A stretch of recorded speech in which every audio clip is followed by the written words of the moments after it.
And welcome into Hoopsville, everybody. Hope you're having a wonderful Thursday evening, a crazy night just to start with.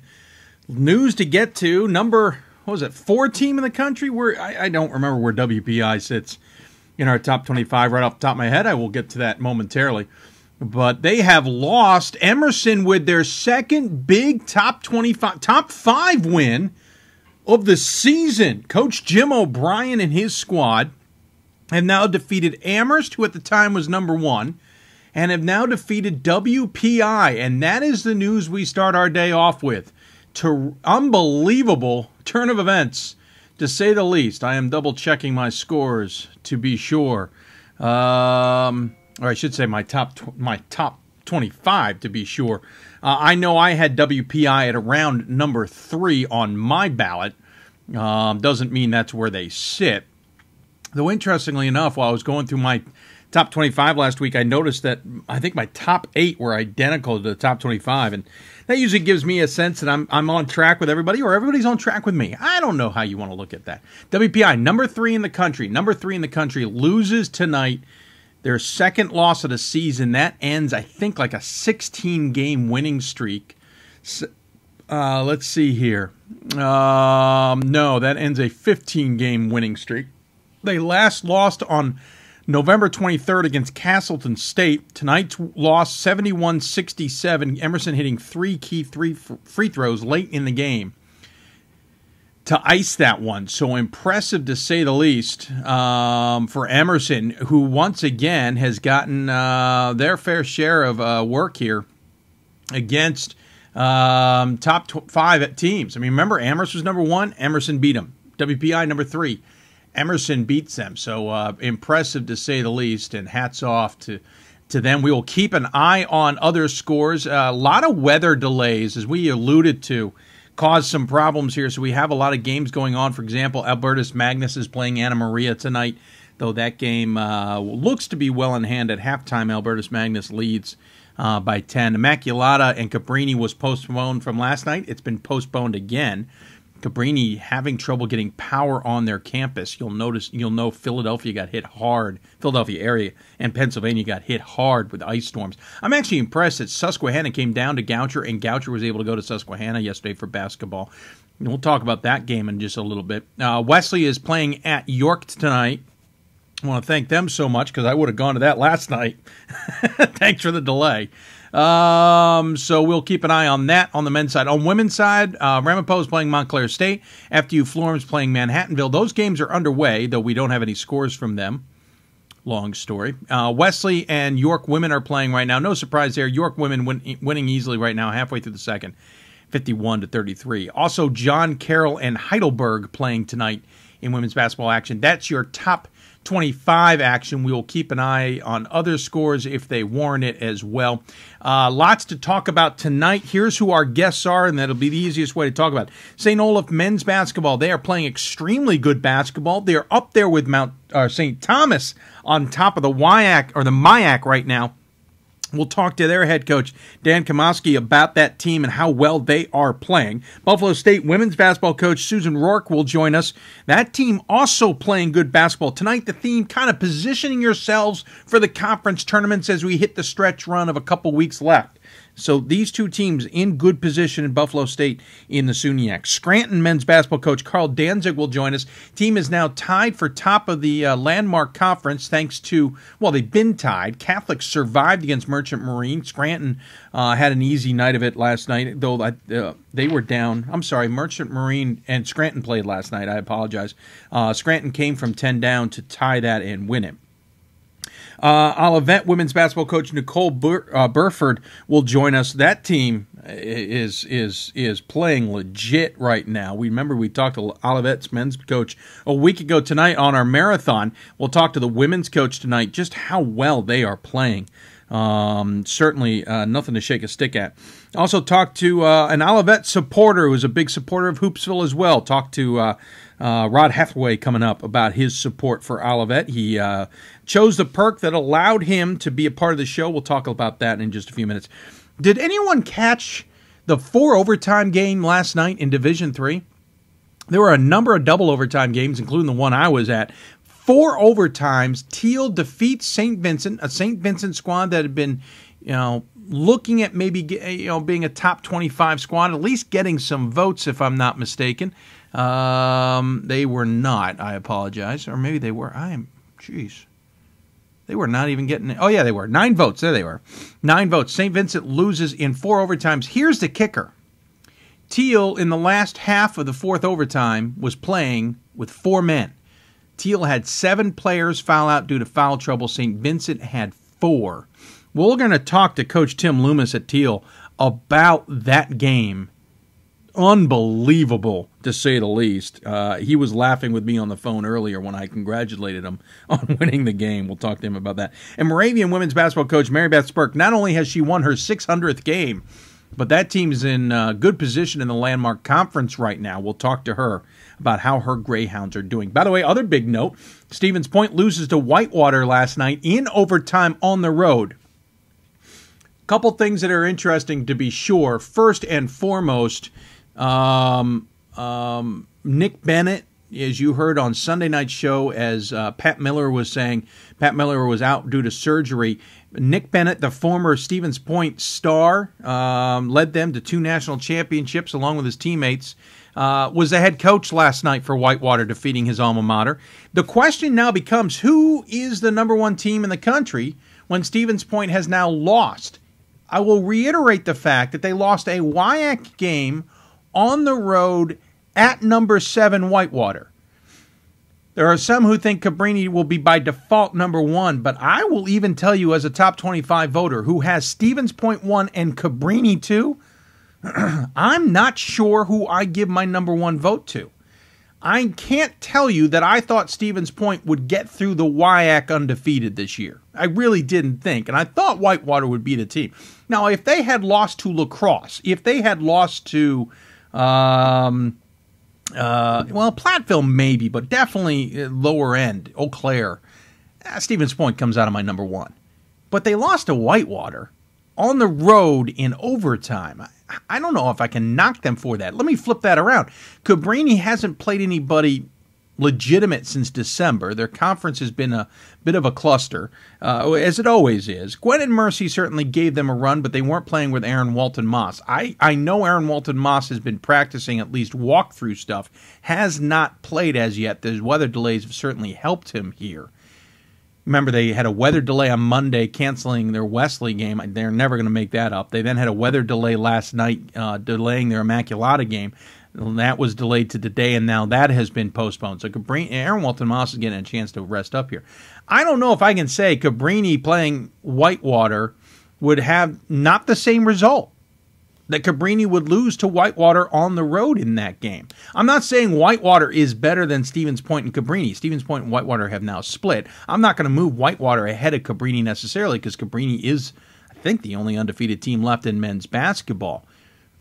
But I don't know if I just automatically default and punt to somebody else. I might keep it Stevens Point Cabrini. I have 2 advantages right now. I still have the rest of the weekend in basketball, though neither team I think will play, though I wouldn't be surprised if Cabrini and Immaculata try and get their game in somewhere. Actually, I think they're getting it in next week, now that I think about it. They're going to play back-to-back games Wednesday, Thursday next week. So Cabrini and Stevens Point have the weekend off. So I'm not going to have any decisions there, but somebody else might jump up and say, hey, look at me. But I don't know. I think it's going to be a decision for me. Do I keep Stevens Point number 1, and do I move Cabrini into number 1? I think it's a tough sell. I know who the number 1 voter in Cabrini is. They're not going to change their mind. It's the other 24, including myself, and Pat Coleman. We'll see what happens. So, yeah, now the number 1 team has lost. The number 3 team has lost. Wash U has a home series this weekend against Rochester and Emory. Speaking of Rochester and Emory, I was talking to Coach Mike McGrath from Chicago, and I knew they had beaten Emory, and it was a late game due to weather, and I knew that they then lost to Rochester, but I didn't realize the whole scenario. Chicago left Chicago to get down to Atlanta, as Coach McGrath put it, at about the same time they would have left for an Illinois Wesleyan game. That means they left on Friday for the game on Friday in Atlanta. Their flight had been delayed on Thursday. As a result, they didn't get in until I think it was about 4:30 into Atlanta. They played their game at 10 o'clock that night. The men did. Women at 8. They didn't finish till after midnight. Then have to get up at 5 a.m. on Saturday to get their flight to Rochester. And Coach McGrath just said basically his Maroons were wiped out by the time they played at noon against Rochester on Sunday. So interesting quirk. And the weather is becoming a factor. Again, teams in the Northeast, we have games tonight because they've been postponed. Cabrini has had 3 games postponed just this week alone. Philadelphia area has been hammered by snow. The Great Lakes, the Midwest, everyone's been taking a beating this year in the winter, even down into Texas. So now we're starting to lose time to get these games in. And these conference games, whether it's the top team versus the bottom, are important. They have to be played. So, for example, Cabrini's going to play a whole jammed-in schedule next week. I'm going to take a look at it specifically here. I think it's been loaded in.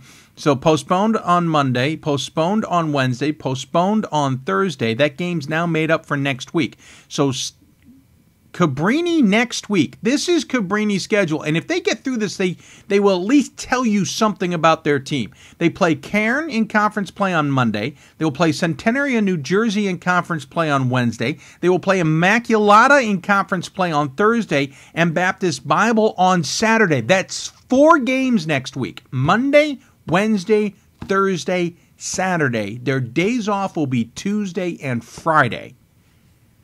If Cabrini gets through that, and I'm not saying those are the world beaters in conference action by any stretch of the imagination. Newman is 8-10, 6-5 in the conference.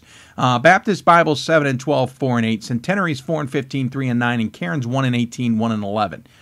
But just to play 4 games in 6 days is brutal. So we'll see how Cabrini gets through that. I'd be fascinated to see how that all turns out. Don't forget, you can interact with us on Hoopsville. You know what? I just realized I probably haven't. Nope, there we are.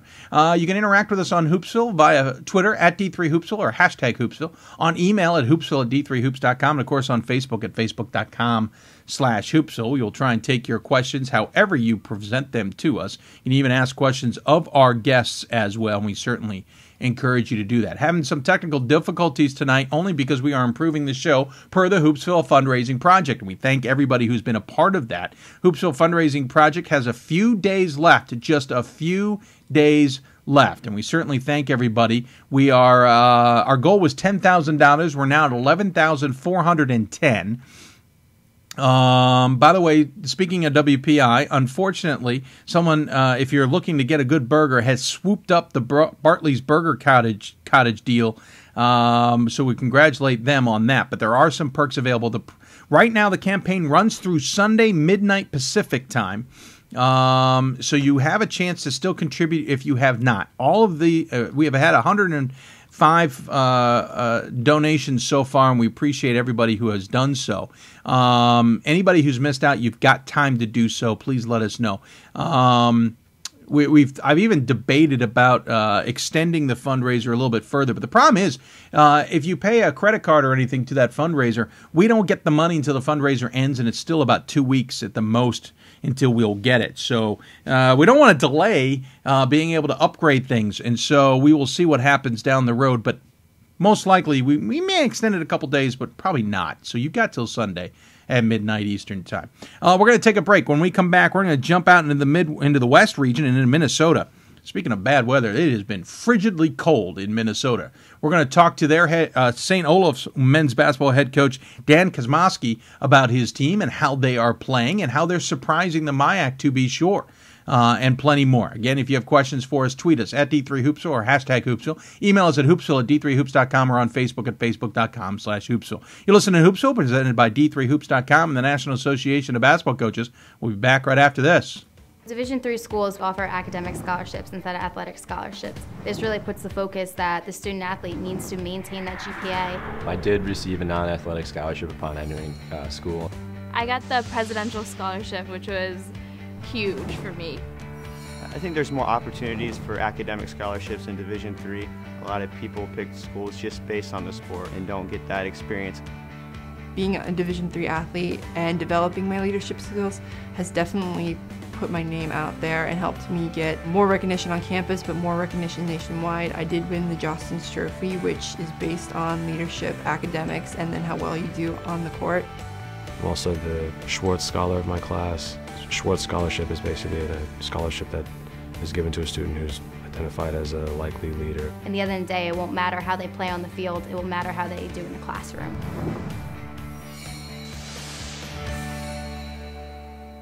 We've got more schools than Division I, more fans than Division II, and more upsets than March Madness. There's 800 programs with over 11,000 games leading to 2 national championships. And we've been covering it all for over a decade. From Eastern to Occidental, from Puget Sound to Piedmont, from Southwestern to the University of New England, and from Hope to Calvin. Nobody covers Division III basketball like we do. We're at d3hoops.com at www.d3hoops.com.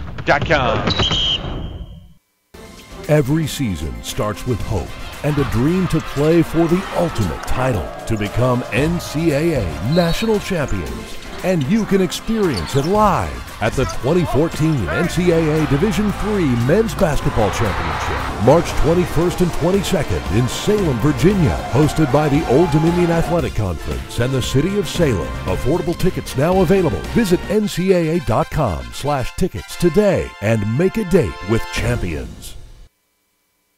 And welcome back to Hoopsville, everybody. If you want to tweet us at D3Hoopsville or hashtag Hoopsville, you can also email us at hoopsville at d3hoops.com, on Facebook at facebook.com/Hoopsville. You see me looking up like this, it's because one of our new monitors is now up in this direction per the camera. It's not where I want it. We've had some technical challenges today. So if you're looking, going, what is he looking at? Because normally I'm looking at a whiteboard over there. I'm not looking at the whiteboard today. I'm looking at the screen. It's just because I'm making sure things look good there, and then coming down here for the rest of it. So appreciate if you can bear with us, as it were. Again, if you have questions for us, tweet us at D3Hoops or hashtag Hoopsville. Email us hoopsville@d3hoops.com or on Facebook at facebook.com/Hoopsville. When you talk about the MIAC the last few years, St. Thomas has certainly been the team of note. Team is 17-3 overall, 14-1 in conference action. Of course, that one loss coming so far this season to St. John's, but the team that is nipping at their heels, and they barely did St. Thomas at home, was St. Olaf. And with a game coming up against St. Thomas later next week, we couldn't resist the urge to talk to St. Olaf's head coach, Dan Kosmowski, and he joins us on the Hoopsville hotline. There he is. Coach, welcome to Hoopsville. It's great to be here, Dave. Thanks for the invite. Absolutely. I'm so glad we could get you guys on the air.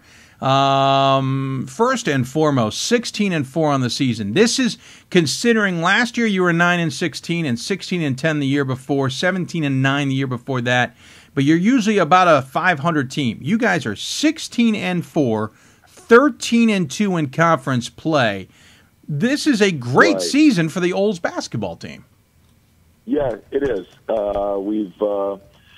We've established some history the past 4 or 5 years, a little bit above where we've been in the past, and I've got a wonderful group of seniors that are leading us this year. We've got 8 seniors that have been with us through the past with the seasons that were, we went to our playoffs 2 years ago for 2 straight years. So we've got some experience. We've got some good quality basketball players, and throughout the other classes, other guys that are able to fill some roles. So we've got some depth this year. We've got some experience. So those are the things you really look for when you're able to put a team together and make a run at things. So we're there. We've had a tough non-conference schedule at the beginning of the year. In our league, we play 5 non-conference teams, and we were able to play 3 teams in the top 20 all in 5 days. And so hopefully it laid the foundation for where we are today. I was going to say, I mean, you didn't shy away in your non-conference play at all, which isn't a bad thing whatsoever. You started with Bethany Lutheran and got a solid win to start the season there. Then the next weekend, you lose to Augustana, but beat Wisconsin Platteville. Then you play Stevens Point, God bless you, in the middle of the week, right around Thanksgiving. You lose to them by 22. Then you rally back on Thanksgiving weekend and beat Northwestern. And then you entered conference play, and you've been almost on a tear since then. Augsburg and St. Thomas have tripped you up. was this? I realized the Platteville game was most likely not scheduled per se, as it was in a tournament at Platteville. But did you go in with the intent of going, why not? Absolutely. You know, I think you have to judge your team, and there has to come a time when you have to step up when you think you have a team that has got the background, the quality, the experience to play good, solid basketball and challenge those teams that are in the top 20. And in doing so, you know, it was probably pretty ambitious and maybe not so smart to stick 3 of them in 5 days, Dave. But it worked out that way, and you know, we were able to beat a very good Platteville team and get the experience of, you know, we played Stevens Point. We had a good first half. I think we were up at that point, and Augustana, Illinois, excellent coach teams, well-coached teams, and excellent teams. And you know, we played a good second half there. And I think when you take a look at overall season, when a coach can step back and look that he's got 4 or 5 halves of basketball at this point in the season that he probably wasn't pleased with, when you can count them on one hand, you know, you're doing things. The players are doing things in a great way. You've got 8 seniors on this squad. I would love to know their reaction when you said, "Oh, by the way, we're going to play Augustana. Maybe we'll see who else after that. Stevens Point." Was there a bit of a? Oh, and by the way, we got to play St. Thomas twice in conference anyway. Was there a bit of a resistance from the team? You know, there really wasn't. They were excited about it. This is a team that this year especially wanted the challenge. Last May we did an overseas trip, went to Italy, and this team has really been on a mission. This team has really been focused. They're very close group of I've got 17 players in the team, and it's probably one of the closest groups of players that I've had, and they've embraced it. I've asked for some feedback along the way, and you know, we had a game that we could have pushed back up here because of the weather, and instead the guys wanted to play the next day. I gave them an opportunity to have some say in that, whether to push the game back into February. And then when we played St. Thomas at St. Thomas Day, we played the night before. We played Concordia, which we were supposed to play on Monday. So, you know, they've had some say in the schedule, and sometimes you got to listen to your players. They want the challenge, and we do have depth. We've got great depth on the team. Yeah, let's talk about the team a little bit. You're led by Connor Gunderson, 15.3 points a game, 5.5 rebounds. He's shooting spectacular, 66% from the floor. He'll even hit a 3 outside if you leave him alone. Sterling Nielsen, 11.5 points a game, shooting also very well, 49%. Your big assist guy there, obviously your point who likes to score. Justin Paulett, 10 points a game. And then you got other contributors, Sam Daly, Josh Bratt. All of them have played in every single game and contributing. Riley Atkins, I should say. Nathan Cuck. All of these guys are contributing in some facet or another. They may not jump out at you at the stat sheet, but you certainly are finding different options every night. And you talk about depth. If I'm not mistaken, you're not afraid to go maybe 10 deep a game. Oh, I could go more than that. You know, we've got other players on our team that will hit a big shot or get a charge or. You know, I think this is probably the most unselfish team that I've had in years. I don't think anybody looks at the minutes. People aren't looking at the stats. Players aren't looking at the stats. All they want to know is who we're going to play and the outcome of the game. So I'm sure there's players that would love to, you know, when you're successful, everybody wants to contribute. Everybody wants to have an opportunity to help the team out. And unfortunately, there's only so many minutes, but I think when you take a look, Dave, at the matchups of the teams that you play, that we have the luxury to vary that, and we have some other. All right, hold on a second. You know. Let's see if it triggers for me here. Okay. Come on. There we go. If you missed out, it's technical difficulty there. Our system decided to drop out. We're in the middle of talking to Coach Dan Kosmowski about his team. Coach, you were saying a little bit about the fact that everybody's contributing in many different ways, and you're finding things even deep on your bench in key moments. Right. You had mentioned some names earlier. When you take a look at the stats, you can riddle off the first 6, 7 names of what their stats are, but there's 6, 7 players right behind that have equally contributed at certain points in times of the games. We had a charge last night in the game. Nathan Cook picked up a big charge last night in the game. Michael Jensen has come in and has hit a big 3 in about 4 or 5 games when you needed them. And so we've got not only the guys that are on the stats and being consistent, we've got players depending on the matchups of the teams, Dave, that can come in and help us out, and we do have that luxury this year, and I think the record is showing the depth of our team. You've got 5 games left in the season. Certainly not the easiest stretch, as you're going to take on most of the top of the conference at this point. St. John's is your first one up on Saturday. They're sitting in 5th or tied for 4th place, I should say. And then you got St. Thomas in a rematch coming up next week. Of course, they're on top of the conference, and you only lost to them by 1 last time you faced them. I know you'd love to take advantage of home court to try and win that game. But is there also a moment of making sure you keep focused on everything to stay positioned also in number 2? Oh, I'll tell you what, everybody looks to that game. We've played 2 games on the road now. Last Friday we went to Gustavus and a tough game there against the Gusties, and just went up and played the Cobbers up in Concordia, another good game there. And this Saturday we play St. John's, and you can't look by that team in regards to they've beaten St. Thomas, and they just beat Augsburg by 15 last night. So before we jump and look at that day, every game is important at this point in time, and I think when you do take care of the game that you have, then you can look forward and with the hope of maybe competing with a team like St. Thomas. But they're an excellent team, as is St. John's, and you got to prepare for them and be ready to go. And 5 games to go in the season, a lot of things can happen. You can win 5 in a row, you can lose 5 in a row, and when you play a lot of games like we do in the MIAC, you got to be prepared. And of course, you still have Hamlin at home, McAllister at home, and then Bethel on the road to finish off the season. Right. Are you guys clinched for the tournament? It's a good question. I think we are. In all honesty, Dave, I don't pay a lot attention to the standings. When in our league, we play a lot of our games on Monday, Wednesday, and Saturday, and I really want the team to stay focused on the game that we're playing, and the standings, all that stuff is going to take care of itself. But I believe we are. In fact, our sports information director, I believe, poked his head in and mentioned that. So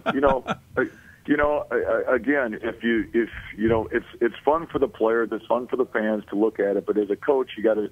I'm paying attention to one thing, and that's playing St. John's on Saturday.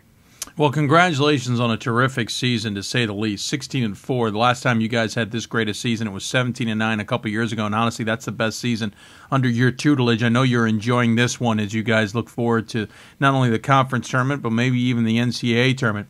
As always, we give the coach the final word. Any final thoughts you'd like to share with those who may be tuning in? Well, it's been such a wonderful year for St. Olaf College. It's been a wonderful year for the alumni players who planted the seeds in the past, and to help get us where we are, and those that contributed to the trip to Italy, all those things.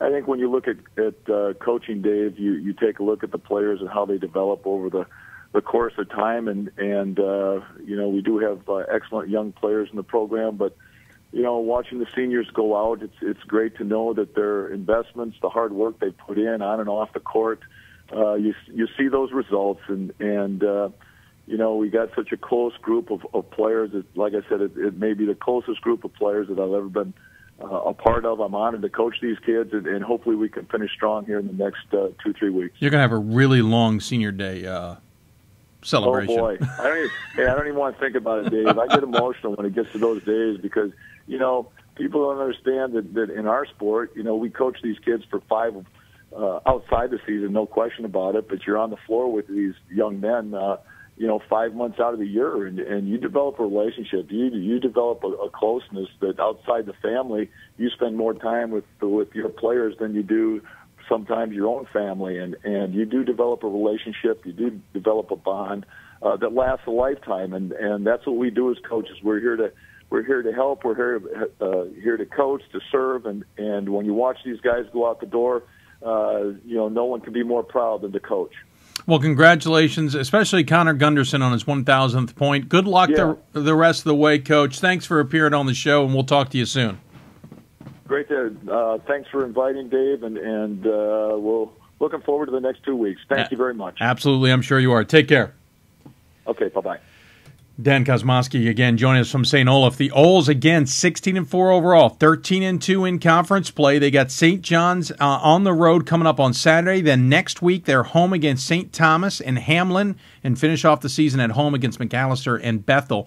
Big games coming up. Keep an eye on the Ols as they are playing very, very good basketball, especially by their standards here at this part of the season. We're going to take a break. When we come back, we're going to jump into some women's basketball and talk about a team who's certainly playing well at this point in time, and that is the Buffalo State women's basketball team. We'll talk to their head coach, Susan Rourke, coming up here. Talking about another team where weather has been a factor. You're listening to Hoopsville, presented by D3Hoops.com and the National Association of Basketball Coaches. We'll be back right after this. Division III allows you to be able to give yourself to other things.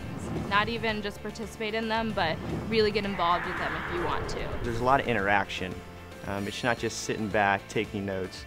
You're actually doing hands-on things and better preparing yourself for your major. Choosing a Division III school, I've had the opportunity to develop my leadership skills and to be more involved on campus.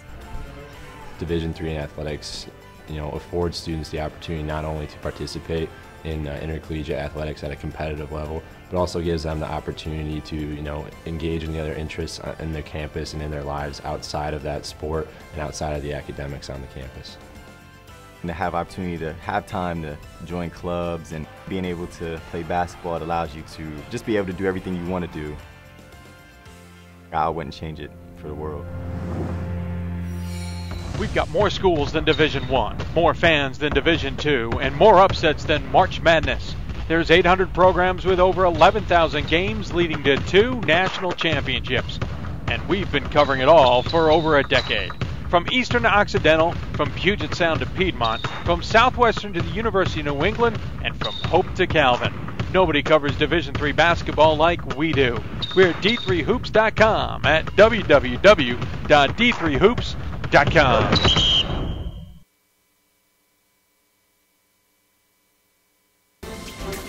Every season starts with a hope and a dream to play for the ultimate title, to become NCAA national champions. And you can experience it live at the 2014 NCAA Division III Women's Basketball Championship, March 21st through 22nd in Stevens Point, Wisconsin, hosted by the University of Wisconsin-Stevens Point. Affordable tickets now available. Visit ncaa.com/tickets today and make a date with champions.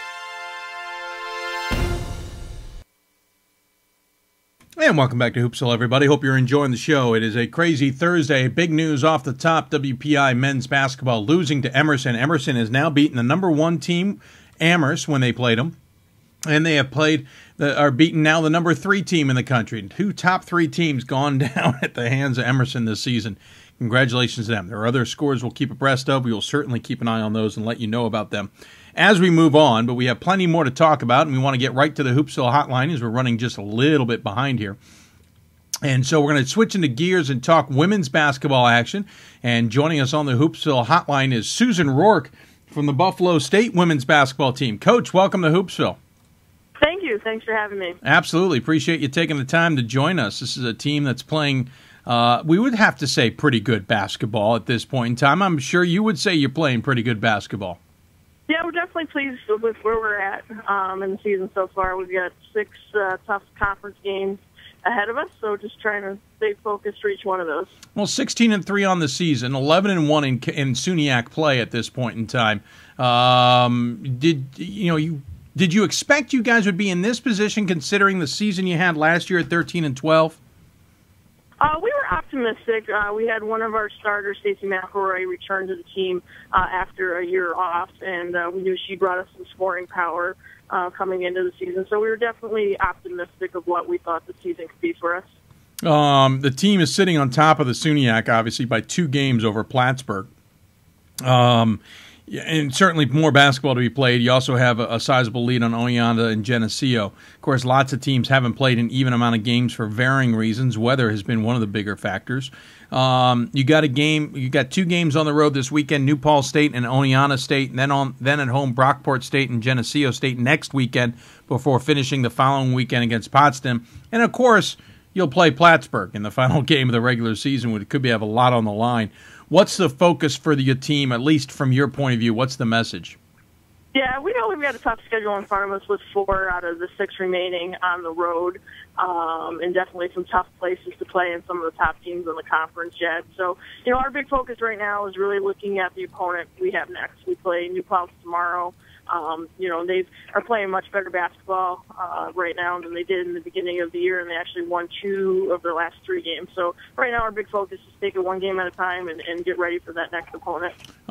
This is a team that is not a stranger to success. I mean, 2 years ago you guys were 25-3, but otherwise, you've kind of hung around the 500 mark. Is getting used to winning maybe still something you're getting used to? I think, we have several players back from the season that we went 25-3, so I think that experience, can definitely help us as we get towards the end of this season and get into playoff stuff. We ended up losing in the conference championship that year and not getting, a bid to the NCAA tournament. So I think, we want to put it in our own hands, and take it out of a committee's, choice kind of thing when we get to that point. So we're just, hoping to keep it rolling right now and to really get focused for each game as we keep moving ahead. You have 5 seniors on this squad, and so obviously that experience from 2 years ago, as you point out, is a major factor. Stacey McElroy is leading the team, 13.1 points a game, 6.3 rebounds. Bianca Smiley, 12.3 points, 8.7 rebounds. Both of them shoot well from the floor as well. 10 points each for Olivia Luciani and Ashley Wallace, and you're still getting more from Mariah Norris and Kayla Crawford. They're supplying 7, 8+ points a game. You seem to have a lot of weapons on the field or on the court, and you certainly are very willing to go deep. Yeah, that's really been one of our ingredients for our success, I think, so far this season, is that we do have a very balanced offensive attack. We've had quite a few games that we've had 5 players score in double digits, and even those 5 change. So if we have a night that one of our top scorers is off, we have the depth to really produce in some other areas as well. Is there a secret about this team? I mean, obviously your 2 leading scorers are also big on the boards. Your big assist person is Kayla Crawford, but is there some nuance about this team that's revealing itself in the season? I think, we're trying to really use our athleticism on the defensive end of the floor. I think, we were talking about the Super Bowl last week and what can we take away from that and how much defense can dominate a game. So I think we're really trying to just use our athleticism right now and improve, each day on the defensive end of the floor. You look at you're outscoring your opponents by 10. You're out-rebounding your opponents by about 4. You're taking care of the ball. You're shooting decently at 41%. When you look at your season so far, has there been a point where things seem to just start to gel together? I think the last couple of games, we've really started to play better basketball. Our only conference loss was to Fredonia at Fredonia, and then we had a chance to play them recently at home and avenge that loss. And I think we took a lot of lessons of things that we needed to improve and put into our scouting plan, and I thought our players did a really good job of implementing the changes that we wanted to make for that game. And since that game, I think our last few games, we've really started to put a lot of the pieces together.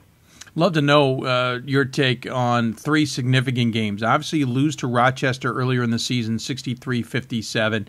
You lose to a really good William and Smith squad, 65-62, down in Texas. Of course, Rochester, or down in Florida, I'm sorry. Rochester having a struggle of a season. And then you lost a curious game against Fredonia State, 81-58, a team that's 11-7. What have you guys taken from those particular games to help improve what you're doing now, especially on this 6-game winning streak? Yeah, I think, the Rochester game was disappointing. We only had one opportunity to play a team from the UAA that we know is one of the top conference that gets a lot of at-large bids. So we walked away from that, obviously, pretty disappointed. And the William Smith game was a great game, really back and forth, and we had our chances in that. And I think the one, that we were disappointed, and I think how we played, was the Fredonia game. Their gym is a really tough place to play. It was on the road. They're fairly athletic to get up and down the floor and really run in transition. So we gave up way too many transition baskets in the first outing. But it was really nice to see us bounce back when we had the opportunity to play them again. Obviously you played a lot of games in region. You certainly have gotten to know this region well. You even have a game outside of region in Concordia Moorhead. What have you learned about the East region this year, more than just about the SUNYAC? I think just how competitive it is. Having the opportunity to play at U of R or William Smith, it gives you a chance to see some of the other schools in the other conferences and just how competitive, top to bottom the region is. And I think even within our own conference, if you take, any game for granted or take any team lightly, that's the night you're going to lose. So I think just the depth and the balance of the East region. You talk about a couple of years ago, 25-3 miss out of the NCAA tournament. Certainly SOS became a factor in that decision, I'm suspecting. I don't have that great a memory. If you looked at that, is that why you're going after the William Smiths and others to make sure they're on their schedule? Yeah, the William Smith was kind of ironic because that was down in the tournament in Daytona Beach where we really don't control who our opponents will be down there. So it's always funny to travel that far and then play somebody that's an hour and a half away from you. In nicer weather. So, but it was much nicer playing them in 80-degree weather than 70-degree weather. But yeah, definitely we knew, the strength schedule was the explanation of why we didn't make it the last time. So trying to increase that and give ourselves, an opportunity to be there at the end. Of course, that win over Concordia Moorhead doesn't look too bad right now. They're 16-4. That game will count this year thanks to 70% rule, so that'll help your SOS. But all of that being said, I'm assuming from the experience from 2 years ago, the mentality is we just need to go out and win the SUNYAC. Yeah, that's definitely our goal. Like I said, we don't want to leave it in the committee's hand to make a decision, about our season. We can only control what are controllable factors, and that's to go out and, get a good seed for playoffs and to win the conference, and that's what guarantees you that chance to go to the NCAA tournament. So that's what we control and hope to do so. 16-3. So again, you have 6 games left. As you point out, you're on the road for the next 2. Then you're at home. Then you're back on the road to finish things off. So 4 of the next 5 certainly isn't going to be easy. Everyone's going to be gunning for the top dog anyway. So what's the message to the team? Yeah, we've always talked about once we had a good first half of conference play of that target on your back and how easy it is as a so-called underdog coming into a game to get excited, and that how we have to equal that energy and that excitement of other teams when they're getting ready to play us to make sure that we're ready to go when we step off the bus. Especially, we've got 2 longer trips on our schedule to finish up with, so our focus and our mental approach really has to be there. Of course, also Rockport State, Geneseo State, Potsdam, and Plattsburgh, the last 4 you played recently. New Paltz and Oneonta, you haven't played them since December 6th and 7th. How much that's 2 months ago. How much does that change how you guys have to approach these games this weekend? Yeah, it's really different, how the schedule is set up this year and some of the gaps that you have in between opponents. And just watching the video of, like New Paltz over their last 3 games versus when we played New Paltz in December, and what a different team they are. And even watching ourselves, I think we've improved a lot from that point as well, looking at our own game video. And so it does, it poses some different things because there's definitely some stuff that they're doing now that they weren't doing in December, and probably vice versa. You know, and I'm sure there's things that they got to prepare for you, certainly, as you point out. So, Coach, I appreciate you coming on and talking about your Bengals squad. This is certainly fun to watch. I know the weather's been a factor, so I'm certainly going to hope for good weather here this weekend and every weekend from here on out for your travels. Well, thank you. As always, we give the coach the final word. Any final thoughts you'd like to share with those who may be tuning in? Just excited about our team so far, how we played this year, and really excited to get the invitation to be on the show today. I should ask real quick before I let you go, how much was the men's magical run a couple years ago, kind of a catalyst for you guys? Yeah, it was fun. I mean, our athletes had the chance to go to a lot of their games and their NCAA run, and it just, there's a buzz on campus, and the fact, you get to watch that level of basketball, I think is exciting for the whole school. Well, congratulations once again on a terrific season. Looking forward to seeing how the Bengals do the rest of the way. And we'll talk to you soon, I'm sure. Thank you very much. All right, take care. Susan Rourke joining us here on the Hoopsville Hotline. Appreciate her taking the time to do so. 16-3 overall, 11-1 in conference play. Team is certainly playing pretty good basketball, but tough road ahead. New Paltz State and Oneonta State on the road this week. Brockport and Geneseo come to them, and then a long haul games to Potsdam and Plattsburgh State. We'll see how that all shakes out in the SUNYAC. We're going to take another break. When we come back, we're going to go a little bit further south into Pennsylvania and Scranton and talk to the men's basketball team there, who are tied atop the Landmark Conference, but I kind of know them well. I suspect they'd like to be doing better. We're going to talk to Coach Carl Danzig coming up here on Hoopsville. You're listening to Hoopsville, presented by D3Hoops.com and the National Association of Basketball Coaches. We'll be back right after this. I know sports is important, but having the academic part along with it is a big plus. I've discovered in myself, a newfound ability to overcome adversity at all different angles. At a Division III school is really shaped around you developing yourself as a complete individual. The end result in my mind is you just become a very well-rounded person. Before I came into college, I didn't really think I'd be able to balance so much. It helps a lot that you have a family with your team that can guide you. With a D3 school, there's a lot of time for other opportunities. The coaches expect a lot of you during soccer, but after soccer, that's your own personal time to really find out who you are and other opportunities that you can pursue. By balancing all of my interests, basketball, my leadership skills, and academics, I'm able to better prioritize my life and to manage it.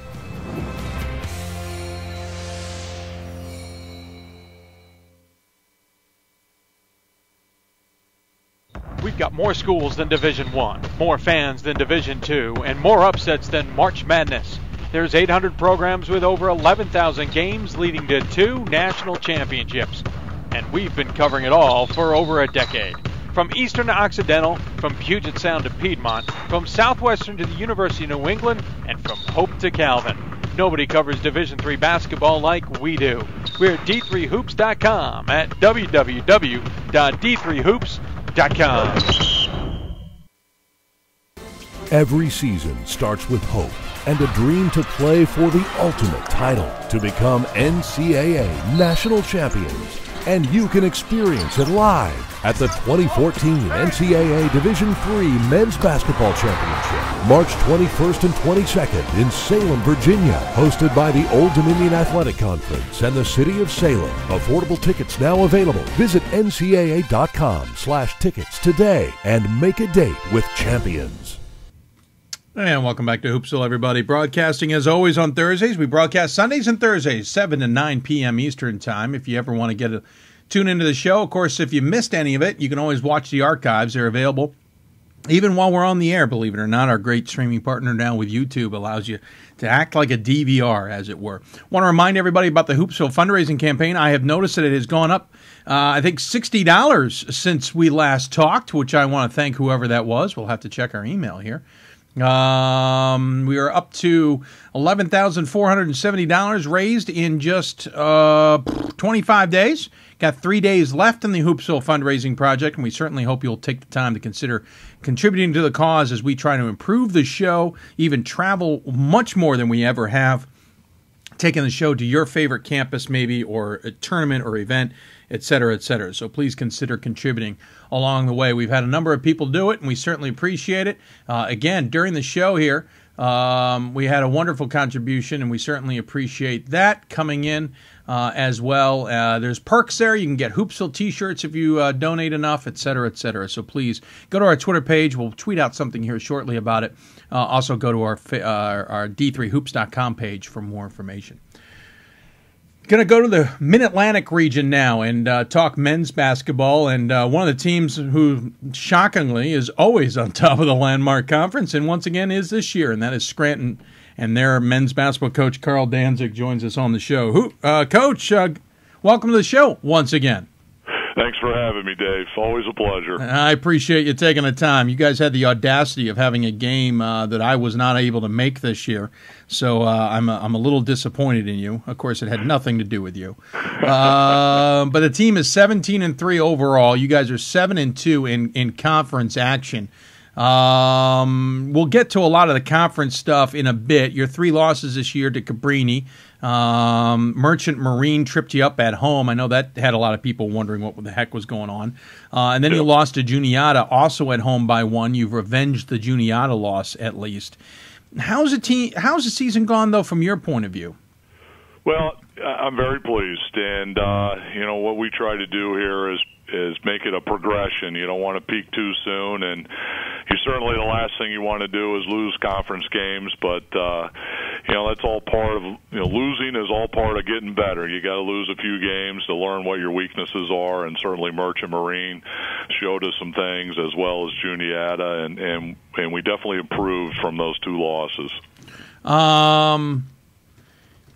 Again, quickly about the Merchant Marine game, obviously conference loss, but Coach Danny Nee, the one thing I've always noticed is you can never prepare for Coach Nee and his team. It seems like no matter how much tape you watch, they're going to throw a wrinkle on you, or you're not going to be prepared for something. Am I reading that right? Yeah, he's not afraid. He's been around a long time. Yeah. Coached a lot Seen of a lot of things. Seen a lot of things, and and the one thing you get with the academies is there's another level there that those kids play at, and you can't really factor that in, and that's something that you can't simulate in practice either. And I've had a lot of experience against the academies over my coaching career as I coached against Navy and Army in my early years, and they just play. You're glad that they play hard, and the way they fight, they're fighting for your country when they get out of here, and that's the element that you can never prepare for, and Danny certainly maximizes that with his kids, and we had a tough game up at their place the other night, and we're thrilled to get out of there with a win. So. I was going to say, I was watching that. If I'm not mistaken, you were down 10 at halftime and had to rally back on that one. I'll admit, when I saw the score at one point, I was like, yeah, that's pretty much what I expected. You were down 5 at halftime. I correct myself. You ended up holding them to 23 points in the second half. That's something to say. I mean, that's a heck of a defensive effort. Yeah, we had a little trouble controlling the rebounds in the first half. I think they had 10 offensive boards, which equaled out to a number of extra points, which got them the lead at half. But we did a great job in the second half, limited them to 1 shot and created some transition buckets. And we were able to get the lead early in the second half, and then midway through found our way to secure the lead at the end by making free throws. You look earlier in the season, on November 16th, you beat Randolph-Macon, and I think that's a game for a long time. Everyone's like, okay, Randolph-Macon not having the year everyone expected, but, good, solid win. Now it's looming as a bigger and bigger victory. Granted, we'll be back on the November 16th, as we pointed out. You got thumped by Cabrini. You got that loss with Merchant Marine. You lost to probably a down Juniata squad than I think everybody anticipated. What have you guys taken from some of these key games throughout the season?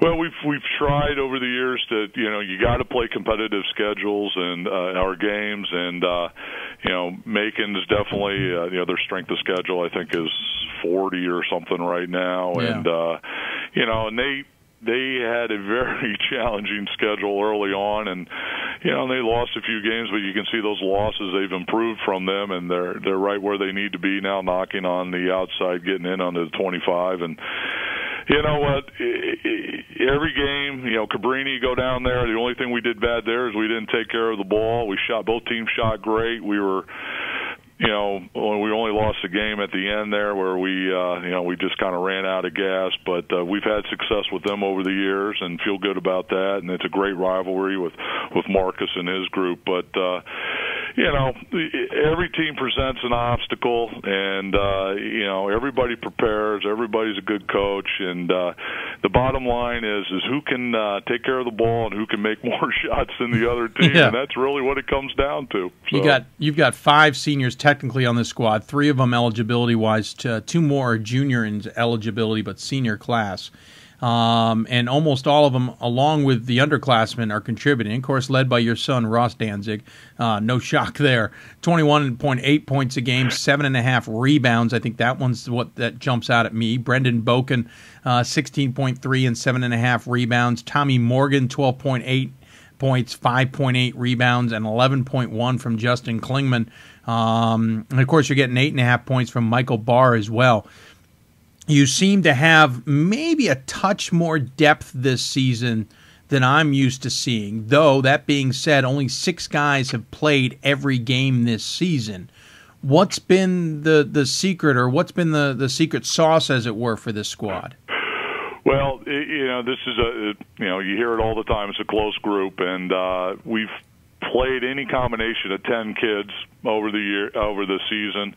But these kids, the beauty of them is they don't think twice when they pass the ball. The thing just moves around, and they all support each other, and it makes the game really easy when everybody's rooting for each other. So, there's no real secret there. You got 5 guys on the floor at any given time, rooting for each other. It makes the game go a little bit easier.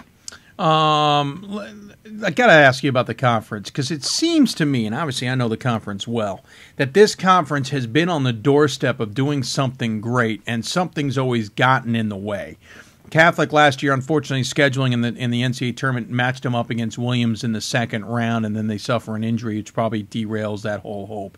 You guys certainly made a wonderful run a few years ago, getting all the way to the Elite Eight before losing with a great win over Middlebury in the Sweet 16. But outside of that, the conference just seems to be on the doorstep of doing something, but just never kind of gets over the hump. Do you have a sense of that? Do you hear that amongst the other coaches? No, we're very pleased with the conference. It's a young conference, yes. And we've been it took us some time to get adjusted, but we're when you get into the NCAA tournament, everybody's good, and you got to play your best all the time. And our whole deal is we get in there, we want to advance and represent the conference the way it needs to be represented. That's the only way we're going to get the respect. And I think over the last few years with us and Catholic and certainly Merchant Marine a few years ago, we've been in there sneaking into the Sweet 16, the Elite Eight, and that's what you got to do. You just got to keep doing it. Bottom line is you got to hope. There's 6 tough games you got to play, and it's hard to get there. And but the nice thing is we got teams that are getting in and advancing, and that's important. And someday we'll get over the hump. Well, it's interesting. I say all that. Of course, this year it's a tighter conference than usual. There's only 2 teams below 500 with records. Merchant Marine at 9-11, Goucher at 8-12. Everybody's within 4 games of the top. Not that I'm saying there's a miracle run coming from Goucher, though you never know from Juniata. But it certainly seems like a tighter conference this year. Has that made it a little bit different from your point of view? Conference play is hard, and everybody knows each other a little bit better. And just a little bit. Yeah, there's no secrets, and we're all Juniata loses to Catholic in double overtime there. I think they had a shot at the buzzer in regulation to win, and and they were they're reeling a little bit, and they've been on the doorstep. They're a really good program. They're just in a little bit of a hole. I expect them to make a big push here at the end. Goucher gets a great win over a tough Susquehanna team last night in double overtime, so that's great. One of the crazier games I've witnessed. Yeah, but that's conference play, and at any given night, if you're not ready to play, you can get nipped. And at this particular point in the season, that's our challenge as coaches, is to make sure our kids are motivated and focused. Everybody is important, not just your rivals and so on and so forth. So those are the little things we're trying to fight. Make sure every game, you're ready to play and you play hard. Looking at your conference schedule, you certainly have the benefit of playing 4 of the next 5 at home, but you also have some pesky teams in there. You have Susquehanna coming in, who's going to be a little bit bitter with that game against Goucher. Though, that being said, in the middle of the second overtime, I exchanged a look with Coach Marcinick. He smirked at me. It was one of the wildest games we'd ever had, and I think he was just enjoying it. But you've got them coming up on Saturday. You got Drew next Wednesday. Then you've got a huge game on the road against Catholic before finishing at home against Moravian and Goucher. I certainly know you're not looking past Saturday, but that Saturday game on the 15th against Catholic is looming large. Sure, and we're both tied for first, and obviously when we get to that point, we're both still in that same position, and you're right. We, like all coaches, we look one game at a time, and you hate to say it all the time, but it's the truth. And we're very excited that we just survived a very challenging road schedule. We won 5 out of our last 6, and just won 3 in a row on the road, and we knew we had to get those 3 to keep pace with Catholic. So, this next game, Saturday, is the biggest game of the year, and that's all that matters at this particular point. Actually won 7 in a row, including a 10-point win over Catholic, which was certainly impressive. I've asked this about all the coaches, because we're at that point in the season where it's nip and tuck with everything. What's the message to the team as you get ready for Susquehanna, you get ready for these final 5, and then obviously the semifinals and hopefully championship in the conference? What's the message to the team that you're trying to emphasize? Well, we're all about team, and these guys know they wouldn't be where they're at this particular point if they didn't have that element of team and chemistry. So that's all we're trying to preach at this point, is to play together and do what they've been doing, and don't change a thing. So we like our harmony, and that's kind of our message at this particular point. Well, it's been fun to watch, even though I couldn't see you guys in person this year. Frustrating, but I can at least get to watch you on video. Tied with Catholic at 7-2, 2-game lead on Moravian. Of course, Susquehanna, Drew, Merchant Marine are actually just hovering behind them as well. Juniata and Goucher within 4, so an interesting race to the end here, as it were. Coach, as always, we give the guest the final word. Any final thoughts you want to share with those who may be tuning in? I tell you, Dave, you're doing great stuff and promoting our conference. I can't thank you enough. It's a pleasure to be here on the show with you, and I really, I get to see you a couple times a year, and always enjoy it. So thanks for tooting the horn in Division III. It's great basketball, and as you know, we're dealing with great kids and true student athletes, and that's what this is all about. The basketball's all done. These kids are moving on and making contributions in the real world, and that's what our level's all about. Agreed. Well put, Coach. Looking forward to hopefully seeing you down the road as well. Take care, and good luck the rest of the way. Thanks a lot, Dave. All the best to you. Thank you. Coach Carl Danzig joining us on the Hoopsville Hotline. Team is 17-3 overall, 7-2 in the conference. Again, they are tied with Catholic up top. They face them in a week and a half, but first they got Susquehanna, who came off one of the craziest games. I'll quickly explain it to you. Goucher and Susquehanna playing, the second half alone was wacky. Back and forth. Would not say it was one of the better officiated games I've seen all year. A little inconsistency on when they were calling hand checks and when they weren't. There was a bit of a shoving match at one point in the second half. Unfortunate scenario where Harley Sellinger for Susquehanna was on the floor after being the foulee. The guy went for the rebound on the backside, hearing the whistle after being in midair, and landed on Harley. The little pushing and shoving, it was unfortunate. I feel bad for all the players because no one realized the scenario. Anyway, moving forward, Susquehanna hits a three-pointer with a second and a half left that probably should have been called offensive goaltending because Harley Sellinger, I think it was Sellinger, put his hand up through the netting and touched the ball as it was coming through the net. If you're not familiar with goaltending, no defender, nobody can touch the ball when it's in the cylinder, even until it exits the netting, and even then the team can't. Obviously, the offensive team isn't allowed to touch it. So it should have been offensive goaltending. Make a long story short, they don't call it. So we move on. Timeout's called. Goucher sets up, throwing a long Hail Mary from 94 feet away with the second and a half left. Susquehanna tips it out of bounds. So only a couple tenths of a second go off. Goucher now gets it from 30 feet, inbounds it. Julian Livingston fires up a three, and from my angle got body checked. Goucher's down three, gets body checked. He goes to the line with 0.2 of a second left, hits all three to force overtime.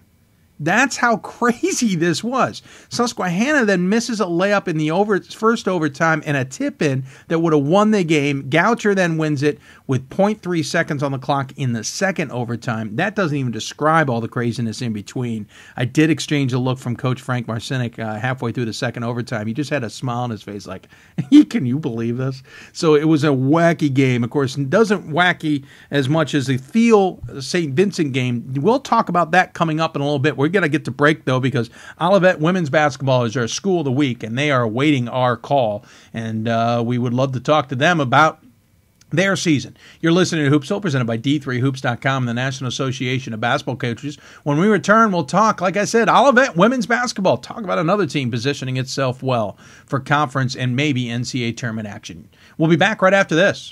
Division III schools offer academic scholarships instead of athletic scholarships. This really puts the focus that the student athlete needs to maintain that GPA. I did receive a non-athletic scholarship upon entering school. I got the presidential scholarship, which was huge for me. I think there's more opportunities for academic scholarships in Division III. A lot of people pick schools just based on the sport and don't get that experience.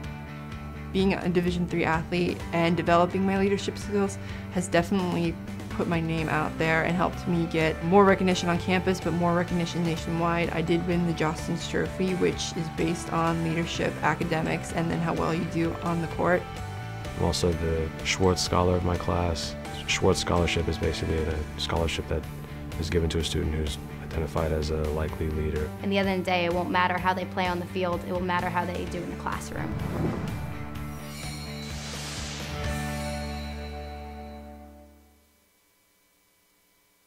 We've got more schools than Division I, more fans than Division II, and more upsets than March Madness. There's 800 programs with over 11,000 games leading to 2 national championships. And we've been covering it all for over a decade. From Eastern to Occidental, from Puget Sound to Piedmont, from Southwestern to the University of New England, and from Hope to Calvin. Nobody covers Division III basketball like we do. We're at D3Hoops.com at www.D3Hoops.com. Every season starts with a hope and a dream to play for the ultimate title, to become NCAA national champions. And you can experience it live at the 2014 NCAA Division III Women's Basketball Championship, March 21st through 22nd in Stevens Point, Wisconsin, hosted by the University of Wisconsin-Stevens Point. Affordable tickets now available. Visit ncaa.com/tickets today and make a date with champions. And welcome back to Hoopsville, everybody, on a Thursday evening. Lots to talk about. We want to thank everybody who has tuned in so far. Plenty, as we said, to talk about. Sorry, something happened here. That's just a little wacky. We talked to plenty of good coaches, plenty more to talk about on the way. We'll keep track of men's and women's basketball scores. I'm going to see if get some update. And a reminder, WPI losing, number 3 team in the country on the men's side, losing against Emerson, and that's our big story so far tonight. Trying to see if there's anything else jumping out at me. Albertus Magnus and Anna Maria, 109-104. Jeez, number 19 team in the country going tit for tat there with Anna Maria. That game was in overtime. It was in regulation, I should say. So impressive score, to say the least. We'll keep a track of some other scores as we go along.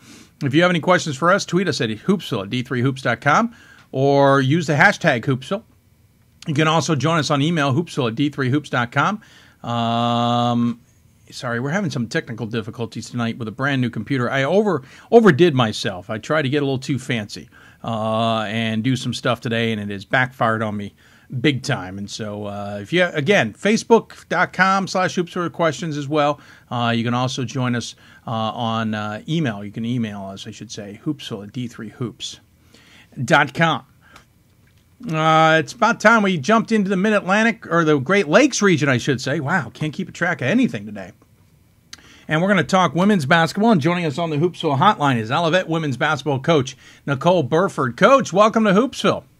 How you doing, Dave? I am doing well. How about yourself? I'm great, thanks. Great.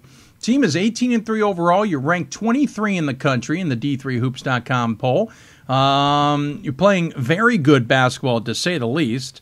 You unfortunately did lose to Hope a couple games ago. But outside of that, you haven't lost a game since December 11th against Aquinas. And, of course, Hope tripped you up both times this season in a tough MIAA. You're sitting 2 games behind them. How's the season gone from your point of view? It's going pretty good. It's awesome. It's awesome. Our kids are working hard. Things are starting to manifest, with the way that we wanted and expected to see them come. How so? This is a team that was 15-11 last year, 7-18 the year before. That's kind of where your record's been for a long time. How you actually thought it would manifest into an 18-3 record? Yeah, ideally, I think that's what every coach wants to happen. But taking over a few years ago, I knew the first couple of years would be a shift and kind of getting the kids that you want to get in and set the tone, get the culture the way that you want it to be, and we were able to do that, but, still taking time to develop the kids, get the system going, and really just get the mentality that you want going, so we knew it would take some time, but if we could get those things done, I knew that we could see some good success, so that's something that we've been wanting and hoping and working for, so it was great to see it start to happen here over the last couple of seasons. Well, it's been fun to watch how this team has progressed. As we mentioned, you have 3 losses. 2 of them have come to Hope. Of course, They got you big time back in November 26th, 82-57 at home. I'm sure that was a rude awakening to the start of the season. Well, not really. I mean, Hope is an awesome team. I mean, the tradition that they have there, between Hope and Calvin, as most people know in the MIAA, I mean, they've been holding it down, so our goal over the last few years has first even been able to compete with them. We want to win and get those wins against them, but we haven't really competed against them yet until pretty much last season. And for us, it was about our third or fourth game in the season. Yeah. So I knew it would be early, and it's either going to be, you think early, okay, let's play early and maybe catch them a little off guard or not. But they came off of some road travels and playing in pretty good rhythm. So just like I expected, they were ready to play. I wanted to be able to compete a little bit earlier with them then, but, we didn't, and I knew we'd have a second chance. So that happened last week at their place, and we played an awesome game there. Just couldn't hold on there at the end. They played tough, made a little too many mistakes there in the last 3 or 4 minutes of the game. I was going to say, after Hope, you lost to Aquinas, and obviously, if anyone's not familiar, an NAIA team. You then rattled off 11 straight before Hope tripped you by 12. Got back on the horse, winning against Alma and Albion. You got 4 games left: Kalamazoo, Calvin, St. Mary's, and Trine to finish things off. So you've obviously got the hardest part of your schedule behind you, but you do have Calvin looming. You're in second place in the conference. You got a game lead on Calvin. How important is it to hold on to second? It's important for us. With our conference, we only have 4 teams that make the tournament, and we want to be in a position to host if possible. I think we've played really well on the road, but we want to be at home. That has been a goal for us. So to be able to hold on and do that would be great. And at the same time, we feel we can do well regardless, but that is what we want to do. What I find interesting is you have a squad of 10 players. 3 of them are seniors. So it's not like you've got a deep bench per se, but you've used almost all of them in almost every single game. 5, 6, 7, 8. Yeah, 9 players have played 18 games this season. You must really love this squad if you're not afraid to go deep. Hey, they've been great. They've been really great. Our seniors, have really stepped up in leadership and leading this team. And that group has been with me, and you know, they've been helping us build, you know, the back end of this. We've had juniors playing strong, and then sophomores coming in. Even one of my freshmen is coming in and playing strong and steady. Everything that we've asked them to do, you know, they've been doing it, and they've been doing it at a high level. And a lot of them have really built that trust in me to play. I was just talking to one of our freshman post players today that she's continuing to build in that steady trust, you know, that she can come in and however long it is, she can do the things that we need her to do. And that's been very key for us. You have 2 seniors and 2 juniors leading the way. Junior Stephanie Lang leading it with 20 points a game, 13.7 rebounds a game, shooting 52% from the floor, and 36 blocks. Maybe just keep the ball away from her. Chelsea Siba? Siba. 13. She's a senior, 13.6 points a game. You got Carly Reed, a junior, at 12 points a game. Kelsey Campbell, just over 11.3 as a senior as well. Those 4 certainly are providing a bulk of the points and certainly rebounding as well. How key are those 4?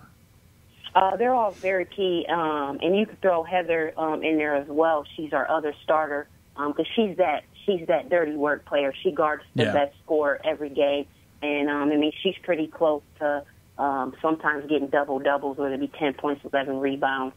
So she's real huge. She's a gel. She's the one that's been with me for 2-4 years.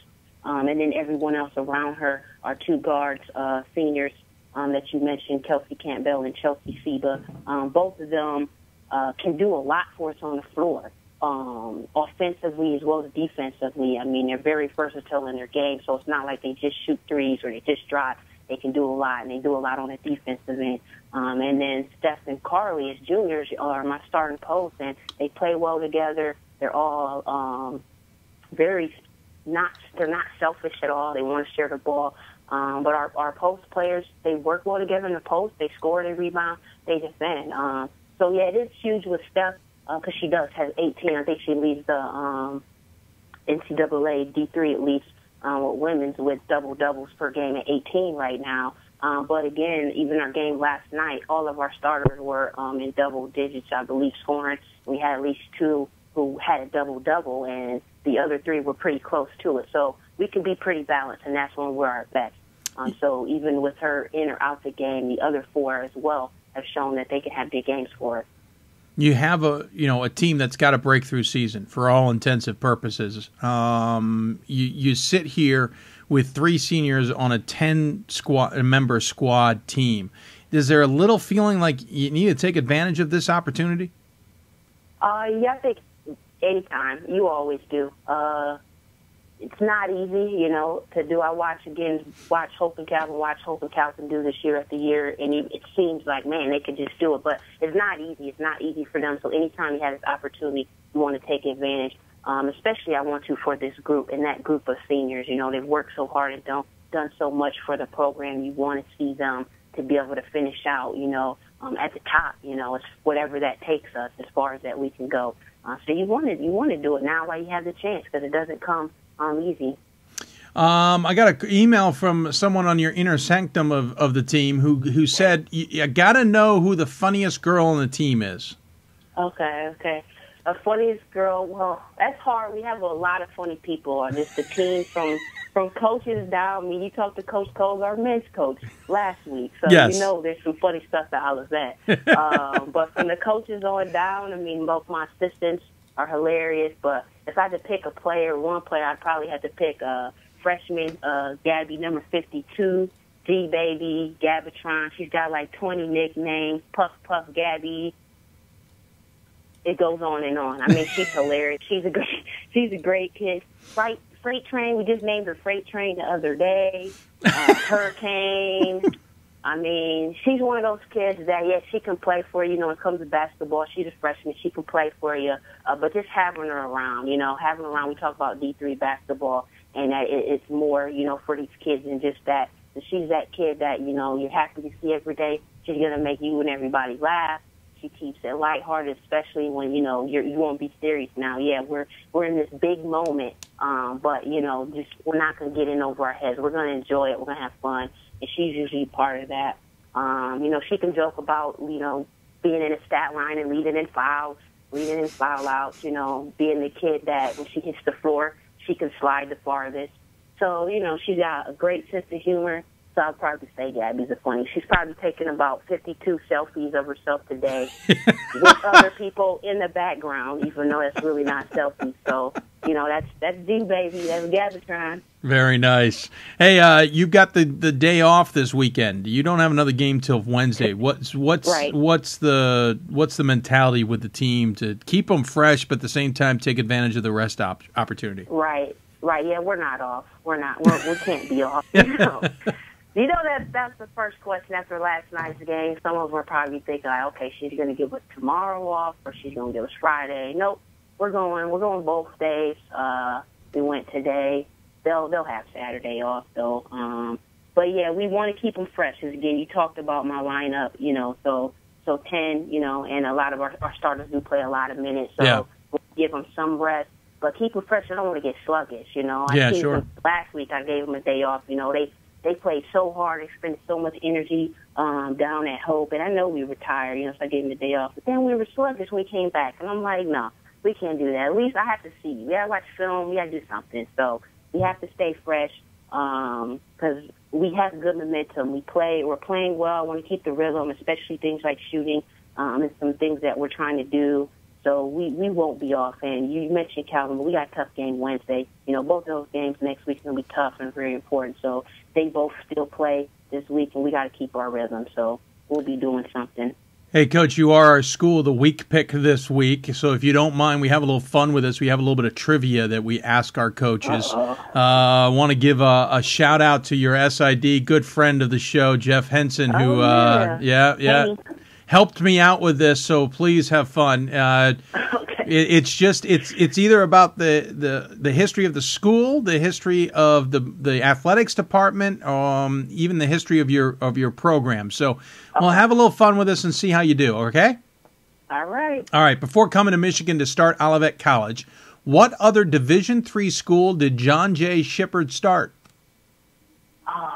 That I have to go with Oberlin College. Good call. It is Oberlin. Very well done, Coach. What famous Olivet College alumnus was the lead designer for the Windows NT operating system? Oh, I better know this one because he's on my building we play in. So Dave Cutler. He is on your building, and you are correct. He's also still involved with the Xbox system there. Xbox One. Yep. Olivet. He's from everything I've heard, he's a really nice guy. Oh yeah, he's awesome. Olivet and what other current MIAA school are charter members of the league? Sorry, say that again. What Olivet and what other MIAA school are charter members of the league? Oh, you might have me on this one. I thought I might. Okay, I'm going to go with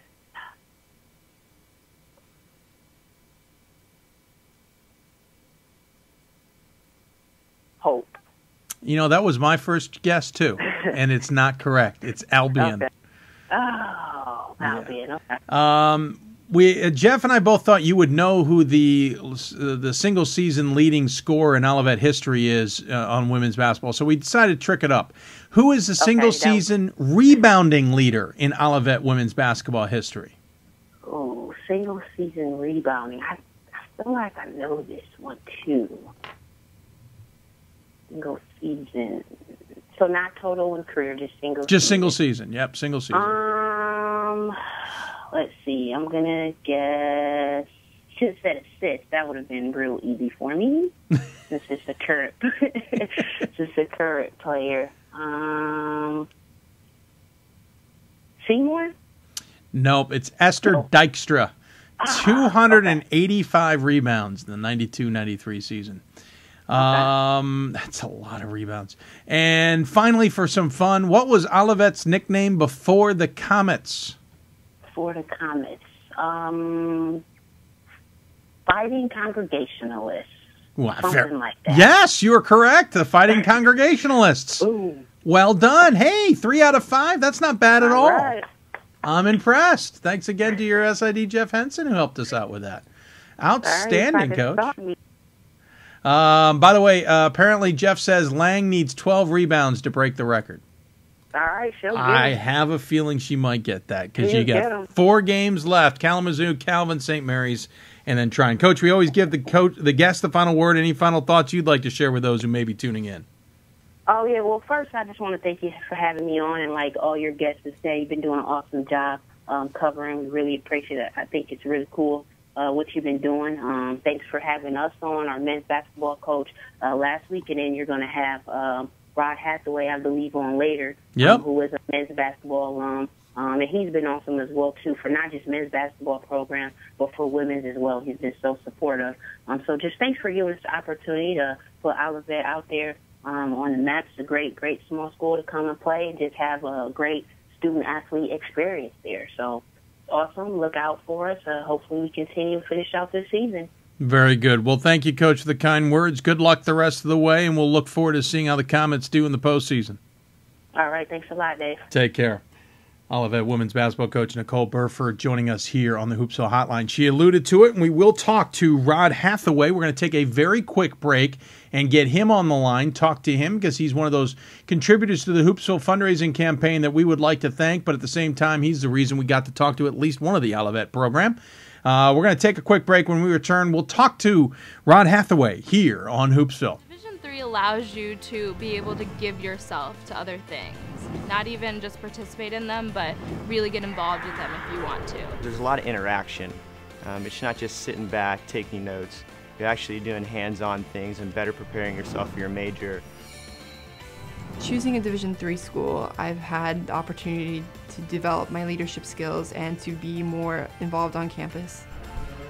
Division III in athletics, affords students the opportunity not only to participate in intercollegiate athletics at a competitive level, but also gives them the opportunity to, engage in the other interests in their campus and in their lives outside of that sport and outside of the academics on the campus. And to have opportunity to have time to join clubs and being able to play basketball, it allows you to just be able to do everything you want to do. I wouldn't change it for the world.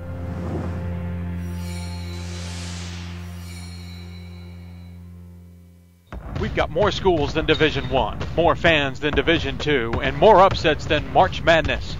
There's 800 programs with over 11,000 games leading to 2 national championships. And we've been covering it all for over a decade. From Eastern to Occidental, from Puget Sound to Piedmont, from Southwestern to the University of New England, and from Hope to Calvin. Nobody covers Division III basketball like we do. We're at d3hoops.com at www.d3hoops.com. And welcome back to Hoopsville, everybody. I want to once again thank Coach Nicole Burford for joining us from Olivet. Team 18-3 overall, 10-2 in conference play. Big game of stretch coming up. And one of the reasons we talked to their men's coach, Chris Coles, last week, and we made an excuse a good excuse to talk to their women's team who are playing phenomenal basketball right now is because of a wonderful contribution from one of you guys out there, and we certainly appreciate everybody who does this, contributing to the show as part of our campaign. And as a result, some of those who choose the perk or donate just the right amount get to join us on the Hoopsville show and talk about their team and, of course, their passion for Division III. And that's somewhat the same here for Olivet. And joining us on the line is Rod Hathaway, who is an alum of Olivet. He played basketball for Olivet. That's what he told me. It took me somebody else to remind me that he's a Hall of Famer at Olivet as well. And Rod, thank you for joining us on the Hoopsville Hotline. Thank you, David, for allowing me to be a guest in your program. Well, I appreciate it. I appreciated you making the very kind contribution, to say the least, to the show, and certainly appreciate you coming on to talk about Olivet. First and foremost, give everybody a little bit of a sense of when you played and what you contributed.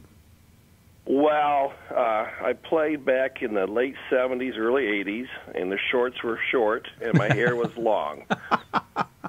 So that was my claim to fame, short shorts and big hair. But I was very lucky to play 4 years of varsity basketball under Gary Morrison, and I made some great friends. We didn't win any championships, but we battled tough, and a lot of great relationships along the way.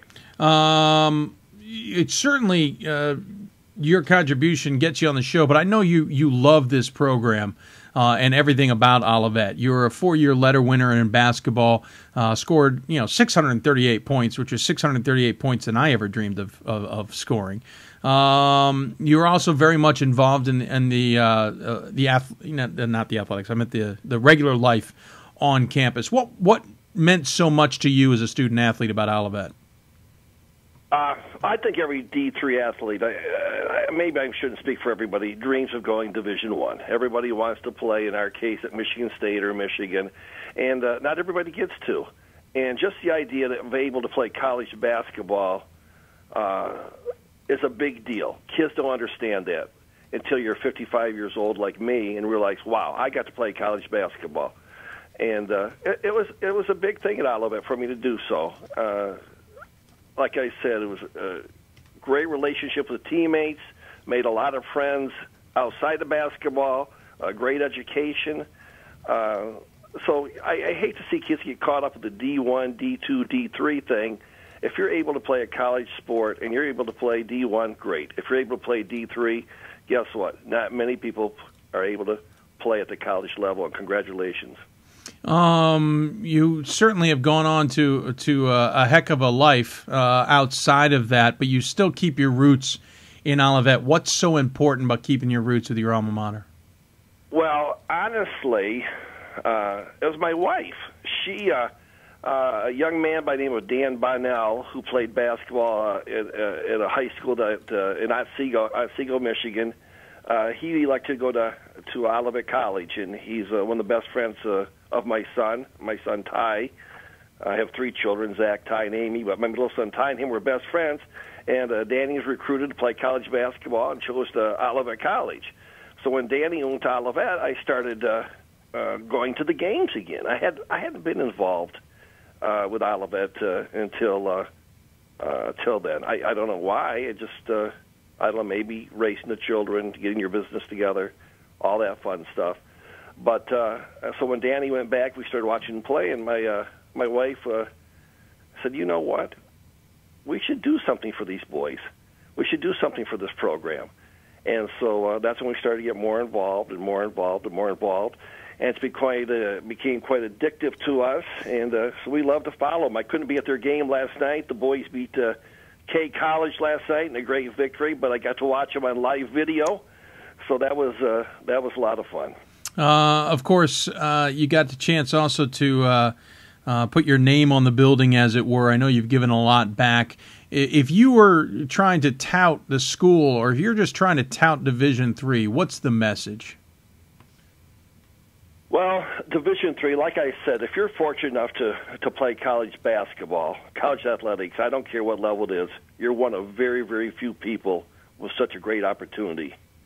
At Olivet, not only can you play college sports, but the attention that you get from each of your professors, your coaches, it's a real family atmosphere there.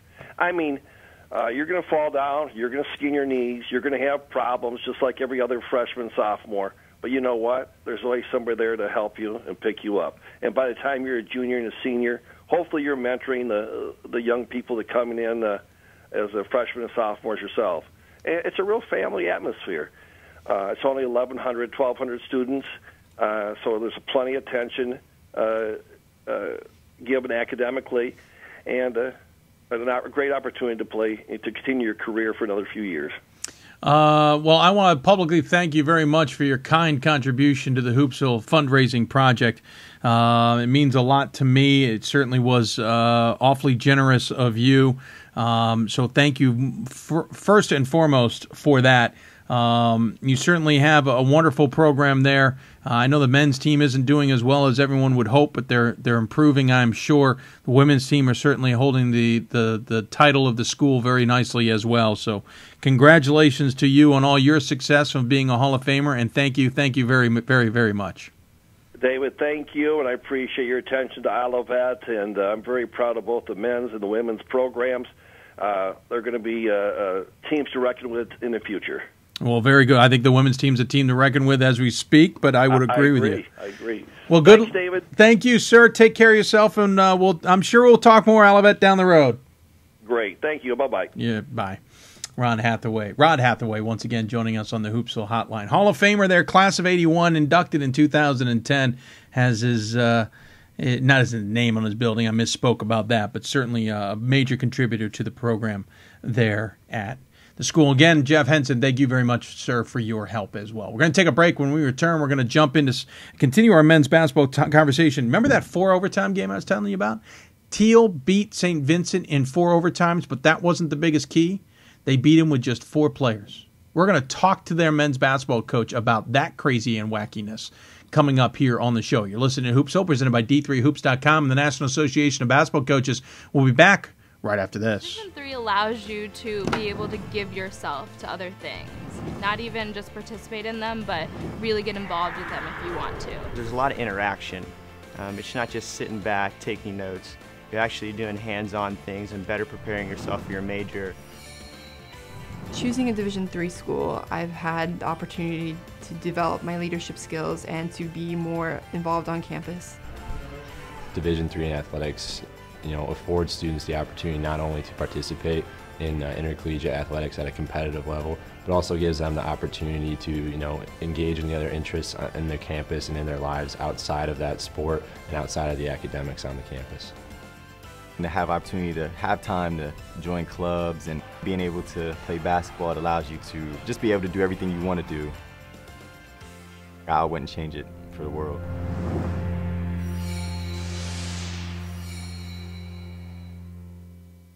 We've got more schools than Division I, more fans than Division II, and more upsets than March Madness.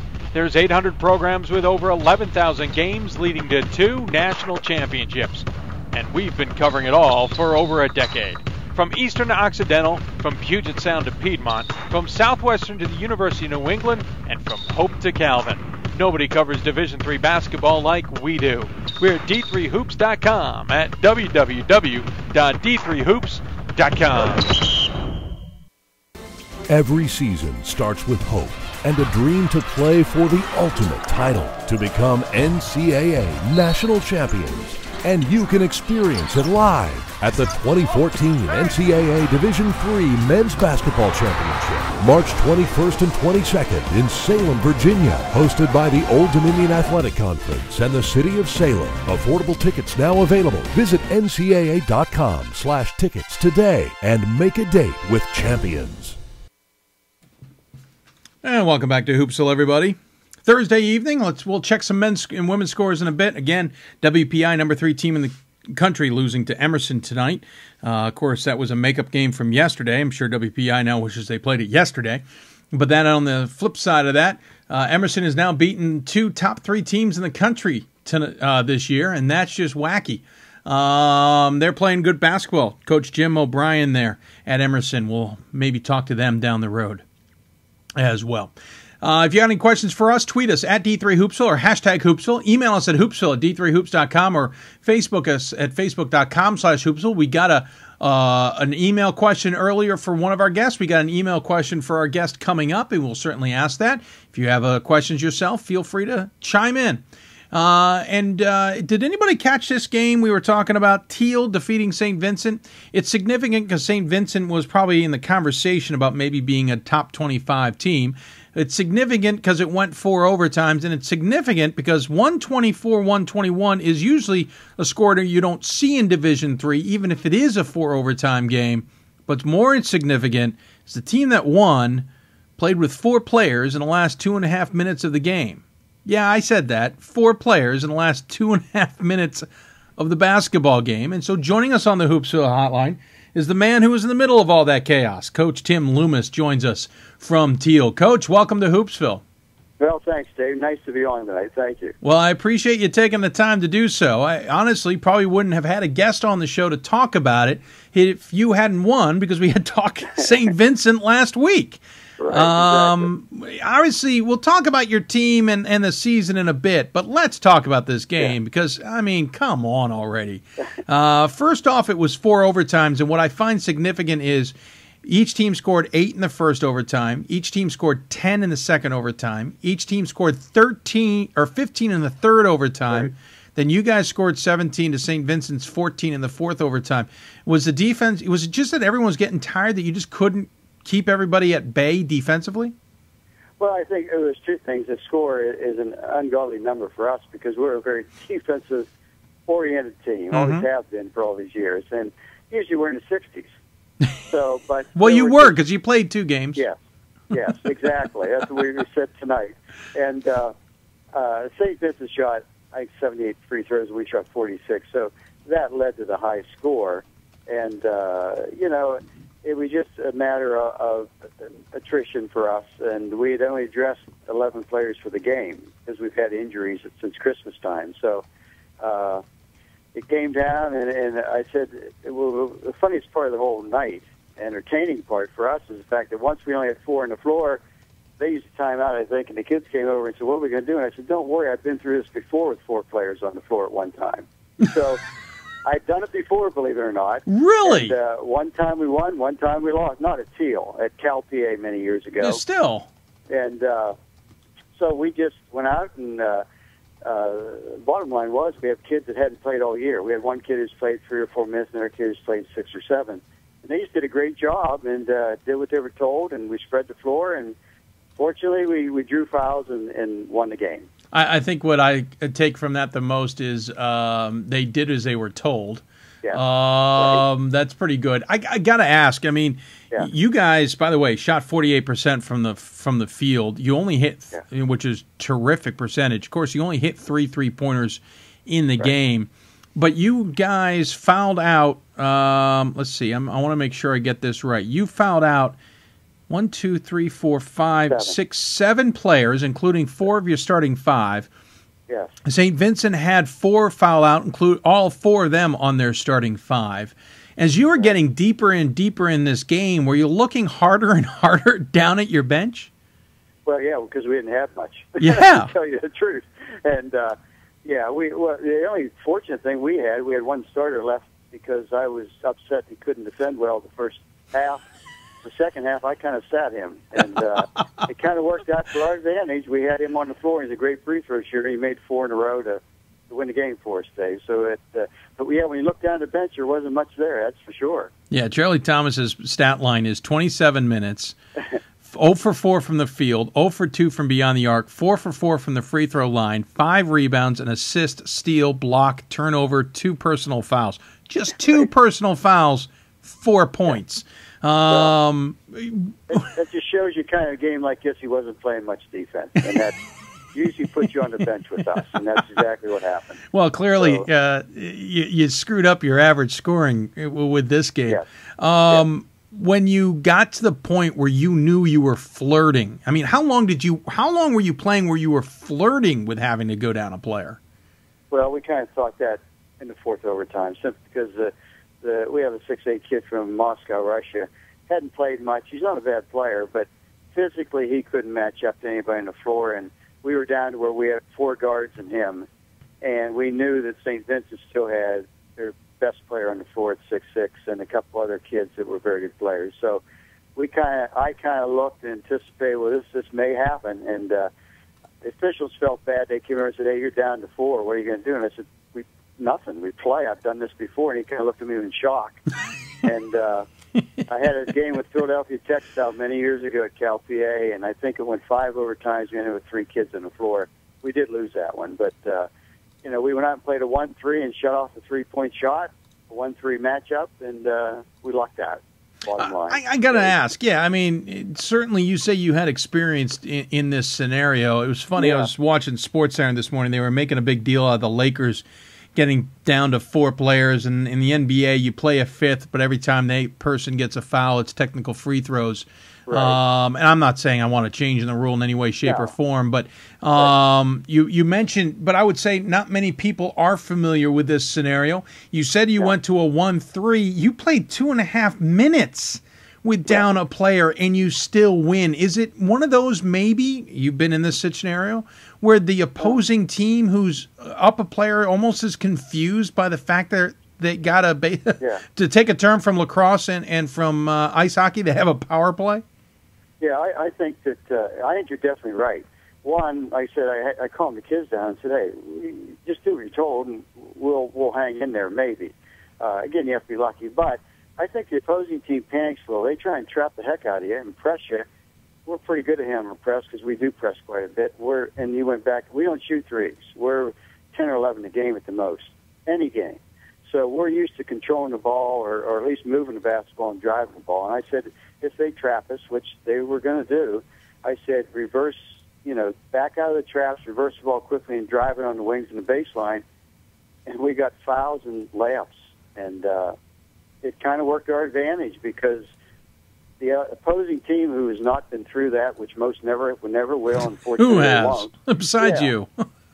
Right. And again, we kind of anticipated that that's what would happen. And they kind of fell into the trap of, well, instead of maybe making us take jump shots, they thought they could turn us over. And we had good ball handlers on the floor. And fortunately, the kids did what they were told, and we made the best of it, I guess, the bottom line. DP Harris's thoughts after the game that he may have shared with you? No, he didn't want to share them with me. No, we've been a rival with St. Vincent for the last 5 years. We've been this program. We've broken the basketball program here. The kids have been great. They've broken every record at Thiel over the last 100 years, the last 5 years in basketball. So they're a big rival. They and Bethany. We're usually 1, 2, or 3 in the conference playing for the NCAA bid. So no, they didn't want to converse much after the game, to tell you the truth, and I don't blame them. I was on the other end of it once. Yeah. What were the conversations when you walked into the office today? Well, it was like, unfortunately for me, if you don't get the NCAA tournament, it's a lost season because at Division I and II, you know what that's like. I mean, you got to get to the tournament, and I coached much of my years there, so they kind of thought it was a big deal around here today, where I was kind of downplaying it, but the kids, it was nice for them, Dave, simply because we went through a 5-game losing streak where we lost the last 30 seconds or 10 seconds. We lost 5 games in the league, and it was just we're all freshmen, sophomores. So this is a big boost for the kids, and we have 4 left, and now we're battling for third, definitely 4th spot in the league for home floor advantage. So anything can happen in our league. We're all about the same this year. So it was a big deal for most of the kids at the school today and our kids for a while till, again, we brought them back to earth tonight at practice. You said that to me when you picked up the phone. You brought them back to earth. I'm sure that was a thrilling practice for them. Well, we'll be ready for Saturday. Let's put it that way. Hey, you talk about that stretch, 5 losses in a row, 7 of 8 games right there in the middle. Now you've won 4 of the last 5. You're sitting, unfortunately, in the bottom half of the league, though. But do you guys have some fight here to try and rally back in the last 4? Yeah, our schedule's in our favor, and the teams we lost to are coming up, and a couple teams ahead of us are coming up. So, we're playing fairly well right now. We're learning to take care of the ball a little better. So the freshmen and sophomores are now no longer that young. They're all coaches this time of the year. We've got some experience now under our belt, and we have no seniors. So, if we can finish strong here, it looks good. And like I say, our league is really anyone can win our league. And we play well on the road. We played the Division I, Division IIs, a couple of them this year, and we played a lot of games in the road to prepare for the final stretch here. So I think we're a good road team, so that'll help us too. Well, congratulations on definitely one of the wackiest games I have ever seen a box score of. I can only imagine how many people were still on hand for the finish of that. Well, actually, it kind of grew as the night went on. I'm sure. Funny. I'm sure there's some messages like, "You're not going to believe what I'm watching." Yeah. Coach, good luck the rest of the way. Thanks. Certainly enjoy it. I find it very interesting that the coach who is on the other end of having to deal with just 4 players of his on the floor is a guy who's already dealt with it before. That's karma, if I've ever heard of it. Good luck the rest of the way. By the way, Dylan Stith for St. Vincent scored 50 points. Oh, you guys couldn't stop him? Couldn't stop him. I mean, he's a good player. He's probably the best player in our league this year. And he's 6'6", play inside and out. And his brother is the assistant coach at St. Vincent, a great young guy, both guys. And I've never had anybody score, I think, over 30 4.36, and I looked at the box score. I said, "You got to be kidding me!" But he had 50 on it, shot a lot of free throws, and he is a great player and well deserving of it. Last night, if you're going to score 100, you might as well score 50. Yeah, I was going to say, you might as well. And interesting enough, he had 4 personal fouls. He was the only guy not to foul out for St. Vincent in the starting 5, and he became close. Yeah, and it kind of helped us in stretch because I thought he'd be blocking shots when we were driving the ball, and he couldn't foul out. So, in a way, again, it benefited us. That's so we were true. Fortunate. He just wasn't familiar with all the guys he normally plays with. No, he sure wasn't. Hey, Coach, thanks so much for joining us. We always give the guests the final word. Any final thoughts you want to share with those who may be tuning in? No, it's just to hope that the coaches, obviously, if they have to go through it, give me a call. I'll tell them what to do. There you go. Hey, right. Very good, Coach. Well, Take care of yourself. Appreciate being on. Thanks. Absolutely. Tim Loomis from Thiel joining us on the show. Again, they went 4 overtimes, outlasting St. Vincent, handing St. Vincent their 3rd loss of the season and 1st in conference play, 124-121, and played with 4 players in the last 2 minutes and 32 seconds. Congratulations. Of course, karma. The one guy who's experienced that is the guy who experienced it last night in Coach Tim Loomis. We're going to take a break. When we come back, switch into some women's basketball and talk to one of the hotter teams in the Mid-Atlantic region once again, and that is Moravian women's basketball coach Mary Beth Spurk. Of course, the team is also under her tutelage in good position, and she has won now 600 games. We'll talk to her coming up. You're listening to Hoopsville, presented by D3Hoops.com and the National Association of Basketball Coaches. More Hoopsville right after this. I know sports is important, but having the academic part along with it is a big plus. I've discovered in myself, a newfound ability to overcome adversity at all different angles. At a Division III school is really shaped around you developing yourself as a complete individual. The end result in my mind is you just become a very well-rounded person. Before I came into college, I didn't really think I'd be able to balance so much. It helps a lot that you have a family with your team that can guide you. With a D3 school, there's a lot of time for other opportunities. The coaches expect a lot of you during soccer, but after soccer, that's your own personal time to really find out who you are and other opportunities that you can pursue. By balancing all of my interests, basketball, my leadership skills, and academics, I'm able to better prioritize my life and to manage it.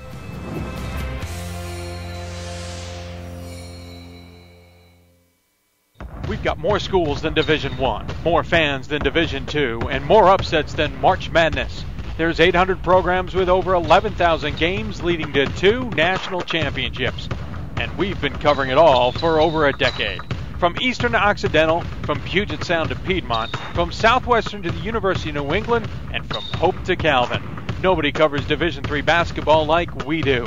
We're at D3Hoops.com at www.d3hoops.com. Every season starts with a hope and a dream to play for the ultimate title, to become NCAA national champions. And you can experience it live at the 2014 NCAA Division III Women's Basketball Championship, March 21st through 22nd in Stevens Point, Wisconsin, hosted by the University of Wisconsin-Stevens Point. Affordable tickets now available. Visit ncaa.com/tickets today and make a date with champions. Welcome back to Hoopsville, everybody, as we are wrapping up our Thursday show. One guest left, maybe even a Hoopsville rant for good measure.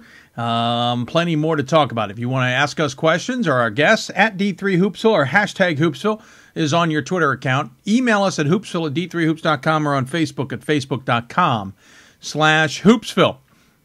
Plenty of you have been listening in. We certainly appreciate your support. We'll talk more about the support you can give us as well through the Hoopsville fundraising project in just a little bit. But let's go back to the Hoopsville hotline and the person who has the unceremonious opportunity here to follow up on a guy who coached in a 4 overtime game and coached the last 2.5 minutes with 4 players is Coach Mary Beth Spurk.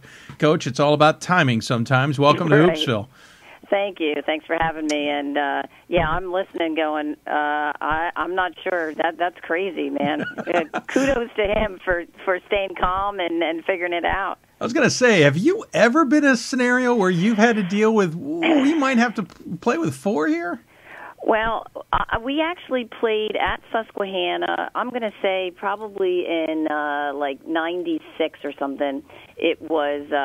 I'm pretty sure it was 3 overtimes. It might have been 4. And I know I stood up at one point and somebody fouled out, and the ref said, and I can't even tell if it was a woman or a man, and the ref just said, Coach, who are you putting in? And I turned around and I said, I don't know. Everybody else has fouled out. So I fouled out my 5 starters. It was like 120.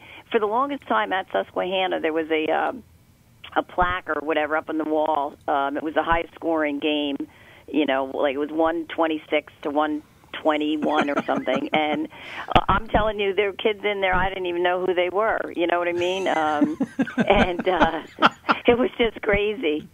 Nobody wanted to win that game. Clearly. It's nuts when it gets to that point. But no, I did not ever have to coach with just 4 people, though. Well, now you know. Go to a 1-3 zone and hold on for dear life. Really. Best part is he's done it twice now, and he's 1 for 1. I know. That's even funnier, and I don't even know what that is. Karma, I guess. I don't know. I should have asked him what his assistant coaches thought or said to him when he turned and said, "Hey, oh, by the way, I've done this before." Speaking of doing this before, you guys are 17-3 on the season, 8-1 in conference play. Certainly playing good basketball. Last year 22-7, but it had been a few years since you guys had been at the top here. You got to be thrilled with this season. Your 3 losses beginning of the season against a really good Trinity, Texas team. We'll talk more about that in a bit. Montclair State, obviously a really good team there. And then you lost to Catholic, another really good team. And that one was close at Catholic. You're going to get that return visit coming up. Yep. You got to be happy considering those losses are by no stretch of the imagination bad losses. Yeah, we're really pleased where we are right now. Yeah, I mean, we wanted to play good teams and obviously conference team Catholic, but the non-league, the Montclair and the Trinity. I knew I was going to have I have 5 seniors, a good group coming back. The thing that I'm really pleased about is we potentially lost, to an ACL injury. Unfortunately, probably my most talented player in Alexis Wright early in December. And, when that happens, of course, you feel terrible for that player. But as from a team and coaching perspective, it's a huge loss. I mean, huge. We kind of went through her. She's a 5'11" kid that just was a preseason All-American. So, for my players to just kind of regroup and focus a little more, I just couldn't be prouder of their effort, and we really are starting to come together pretty nicely as a team. Let me give a shout out to your assistant or your SID, Mark Fleming, who's one of those SIDs who helps a guy out like me when I look at a stat sheet. And Alexis Wright is a leading scorer and leading rebounder on the team, but right next to her name is a little X that tells me, no, don't look at those numbers. Katie O'Rourke is leading the team, 13.2 points a game. Danielle Brogan, 10.6 points a game. Both of them 4.5 to 5 rebounds a game. Alicia Marks at 8.5 points a game and 4 rebounds. 5+ rebounds from Laura Jordan and Erica Blair. And they're contributing 6, 7, 8 points a game. What's interesting I see from this, Coach, and knowing your teams as I have over the years, you lose a good amount of points and a ton of rebounds in Wright, but then everybody else is contributing 8, 9, 10, 12, 13 points a game, and everybody's getting rebounds. Yeah, I mean, and that's really what we talked about. There's nobody that's going to replace her. There's not one person that could step in and fill that role. I mean, she's kind of a one-of-a-kind player that we all hope we can coach at one point. And really, I think that's been our key. Everybody has just stepped up just a little bit, get a couple more points, 1 or 2 rebounds, maybe get a block shot, maybe get a steal here and there. And that's been the key. And I think down the stretch, you don't have that 20-point scorer game or 13, 12 rebounder a game, and I'm hoping that's what's going to make us tough as we, moving forward. Certainly getting tough. You guys have had a great season, at least when you look at some of the big wins, as we talked about. You've won 4 straight since losing to Catholic. You've beaten Susquehanna. You beat Scranton by a point at their place all key victories along the way. You've now, of course, you still have Scranton and Catholic ahead. We'll talk about in a second, but you've taken advantage of some opportunities, and that's always key to an important season too. Yeah, I mean, again, you have to. I mean, I've been doing it a long time, and you kind of have to grind it out, and you have to seize the moment, and we're kind of seize the energy of it sounds kind of backwards, but we kind of seize the energy of losing a really great player, and having 5 seniors, they're kind of determined to prove that it's not we weren't just a one person team, and the underclassmen have sort of jumped on that the bandwagon or the bus or whatever you want to call it, and we're hoping to ride it a couple more games. You have 5 seniors on this team. Alexis Wright is not one of them, luckily for you guys, but you do have 5 seniors. Is there a little bit of we got some key players we lose after this year, let's take advantage of this opportunity mentality? Well, it's tough being in this profession. You can't ever relax, and you want them to be seniors, and you want them to,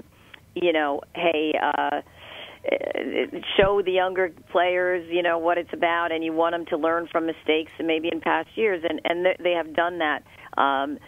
And at the same time, we've been fortunate. We've been able to play some underclassmen and give them some quality minutes, not only playing with them, but at the end of the game last night against Drew, I had 5 freshmen on the court, and we did a nice job. So it's right now we're in a really nice position, and like I said, moving forward, hopefully we can continue.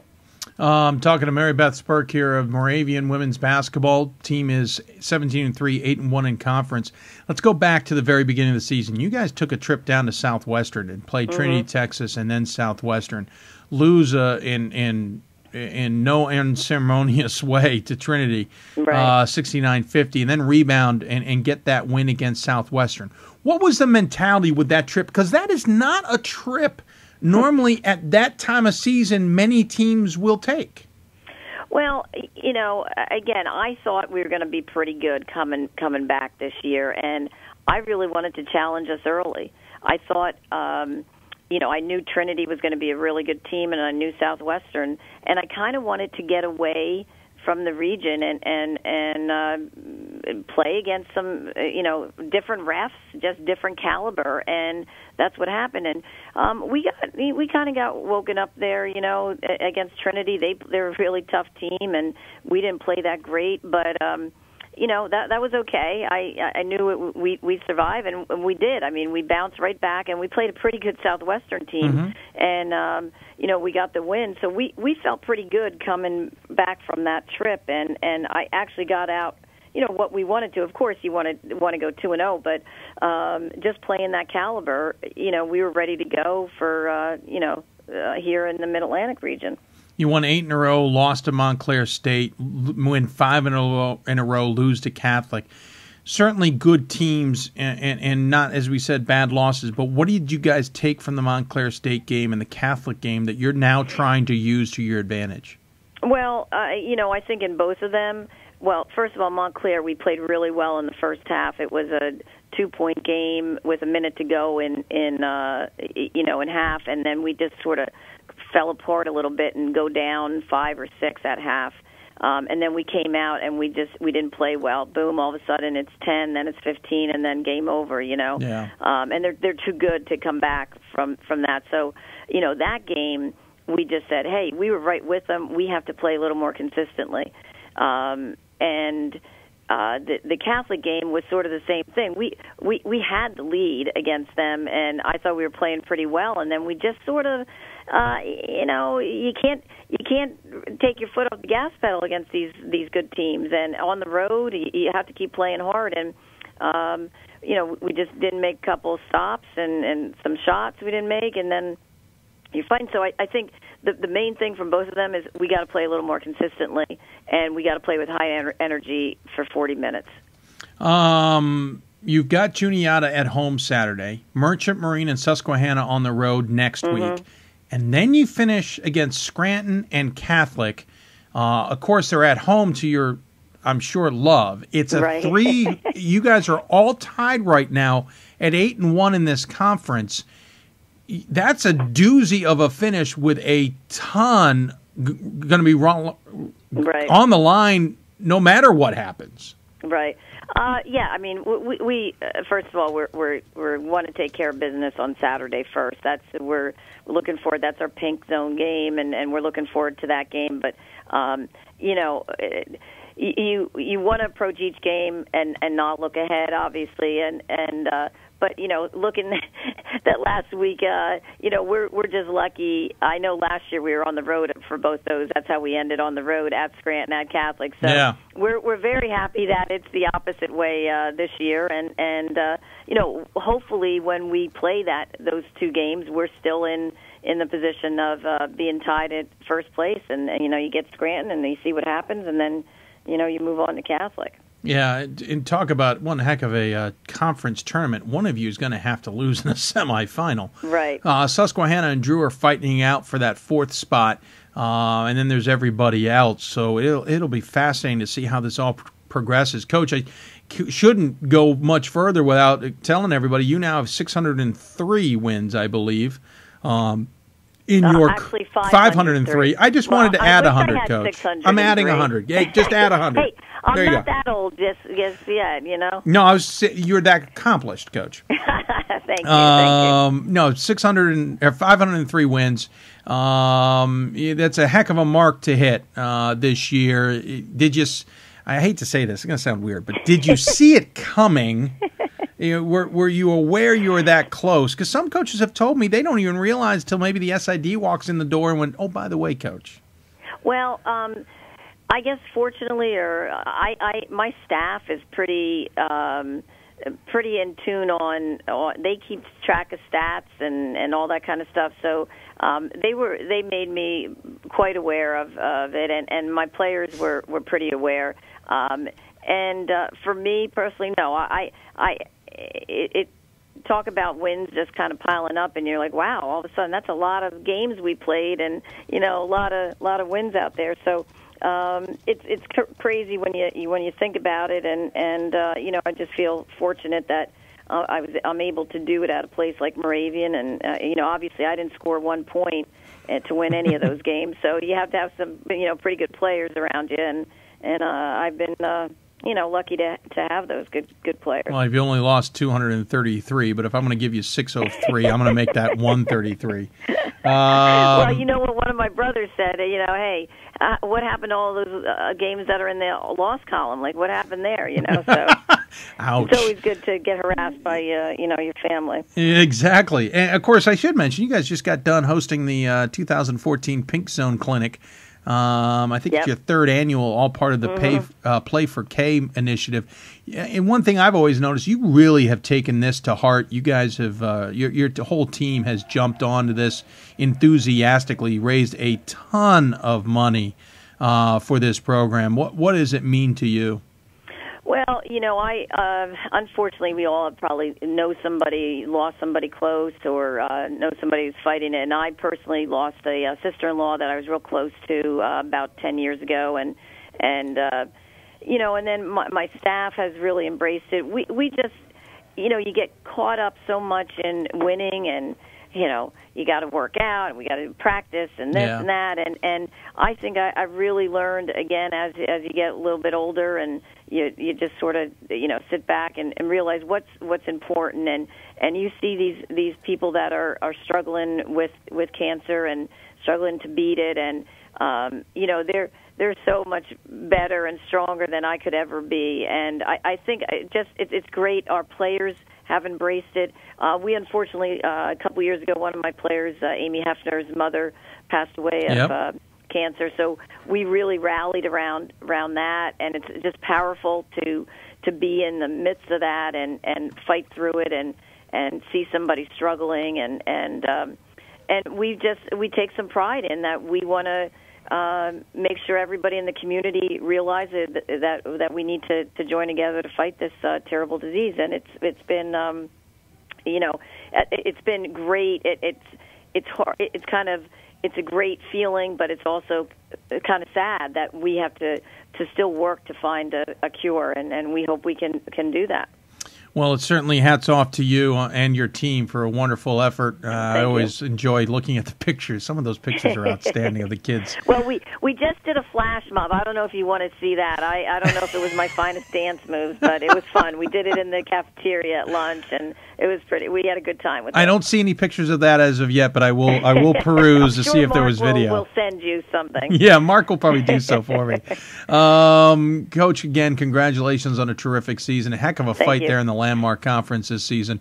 You guys, Scranton, Moravian, all tied at 8-1. Of course, you're 17-3 on the year. By the way, I did want to say that I've never seen a coach so laid back before a game as I saw you on Saturday when you just casually came walking up to me. It took me a second. I'm like, oh, hey, Coach, you know you've got a game next, right? Well, you know, I don't. I'm pretty. I mean, once the game starts, but I try not to get too crazy before the game. Try to loosen up a little bit. You definitely look loose up, and I remember saying, we'll get you on the show soon, and then I came back to my notes and went, well, I'll just do it this week. No, thank you. I appreciate it. So thanks for joining us. As always, we give the coach the final word. Any final thoughts you want to share with those who may be tuning in? No, you know what? Give it your best effort. Lots of energy out there, and you know, if you give it your best effort, that's all you can do. Feel good about yourself and that's what I got. It sounds good to me, Coach. Congratulations. Thank you so much. Take care, and we'll look forward to seeing how this all finishes. Okay, thanks so much. Yep. Bye. Coach Mary Beth Spurk joining us here from Moravian. Again, team is playing pretty darn good basketball, but again, Juniata, Merchant Marine, and Susquehanna. Susquehanna sitting in fourth right now. That's what they have ahead. But then they have Scranton and Catholic at home to wrap up the season on the 19th and 22nd. Those are going to be huge games down the road. I'm double-checking Scranton here. Scranton has a Marywood game that got postponed last night. Not sure they're going to replay that. Susquehanna drew Catholic, Moravian, Goucher. So while Scranton finishes with Goucher, they got Catholic and Moravian before that. And then Catholic, on the other hand, all in women's basketball, they obviously have somewhat of a similar schedule. They will play Scranton and Goucher before finishing with the Moravians. So an interesting trio of games for all three teams. We'll see how it all transgress. A fascinating finish to Landmark, worth watching to be sure. By the way, got a great email, and this one is worth taking a moment to congratulate with. Haverford's women's basketball coach, Nina Voith, has done something that her father has done. It sounds a little crazy here, but she is now the leading all-time scorer at Haverford women's basketball, if I'm reading this correctly, and I apologize. Hold on a second. Let me get back to the email. No, it's disappeared on me. Oh, no, here we go. Yeah, so here we go. So Nina Voith becomes the program's all-time leading scorer, and her father holds the Haverford men's scoring record. So she goes out there and scores the most points in Haverford women's basketball history. Still has a few games left to do to add on to that total. And her father has done so as well. His number's actually been retired. A great article was sent to me that I'm reading here, and there is a picture of her taking a free throw with her father's jersey in the background. You gotta appreciate that feat. He scored 2,175 career points as a first-team All-American at Haverford. I believe, let's see here, she has scored 1,299 points in 93 games, so she will finish up here soon. With a few more games, she'll be able to add on to that total. But congratulations to the Voith family. That is an outstanding accomplishment, to say the least, and certainly something to congratulate them about. Let's get you a couple scores. Again, because weather have kind of fooled with things, and now we're here in the Northwest might get screwed around with this winter too, this weekend coming. We'll see how that transpires. Let's look at some men's scores. Again, as we pointed out, Emerson hitting 3 free throws down the end, win over WPI 71-67, number 3 team losing. Emerson now beating the number 1 and number 3 teams in the country at some point this season. Emerson's not number 1 right now, but they were at the time. Wesley is in a bit of a dogfight that you would not expect. They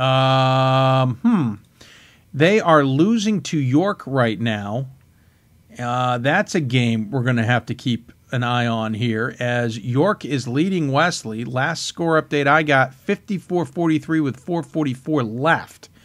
So Wesley could be on the ropes here against a team in York that is struggling this season. Remember, Coach Jeff Gamber left a few years ago. York is 3-16, 2-9 in the conference right now, and Wesley is struggling against them mightily. We'll keep an eye on that. It may end before we get off the air. By the way, another score that I find interesting, Swarthmore beat Ursinus in men's basketball today, despite the fact that Ursinus held Swarthmore from scoring a basket in the last 6:04 of the game. Albertus Magnus, number 19 team in the country, in a shootout with Anna Maria, wins 109-104 on the road. Texas Dallas is playing Mississippi College here coming up in about 15 minutes. Other scores jumping out at me as I scan through. Don't see anything really.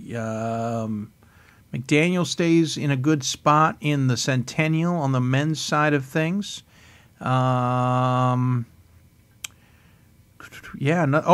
a big one. Springfield defeated MIT 59-51. So Springfield, I believe, stays in second place. Let me check that. They stay in a two-way tie now with Babson, who are 6-3, and both teams 2 games back of WPI. MIT falls a game back, so that's a thrilling battle in the NUMAC there as well. John Carroll defeated Heidelberg in that rivalry game, 78-68.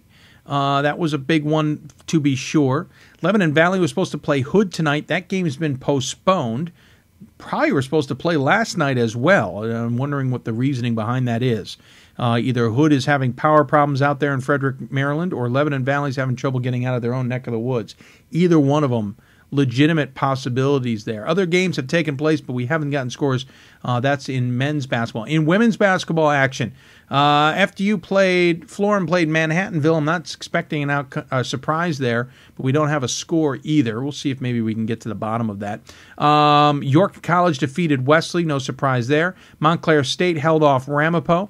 No surprise there. That's it for top 25 action. Looking through to see if any other scores jump out at me, and I'm not seeing anything just as of yet, though I could be missing something. Howard Payne has taken on Texas Tyler, or has. Not sure what the outcome there is. Texas Tyler was on top of that conference when I checked yesterday. Let's see here. Manhattanville will go to their score.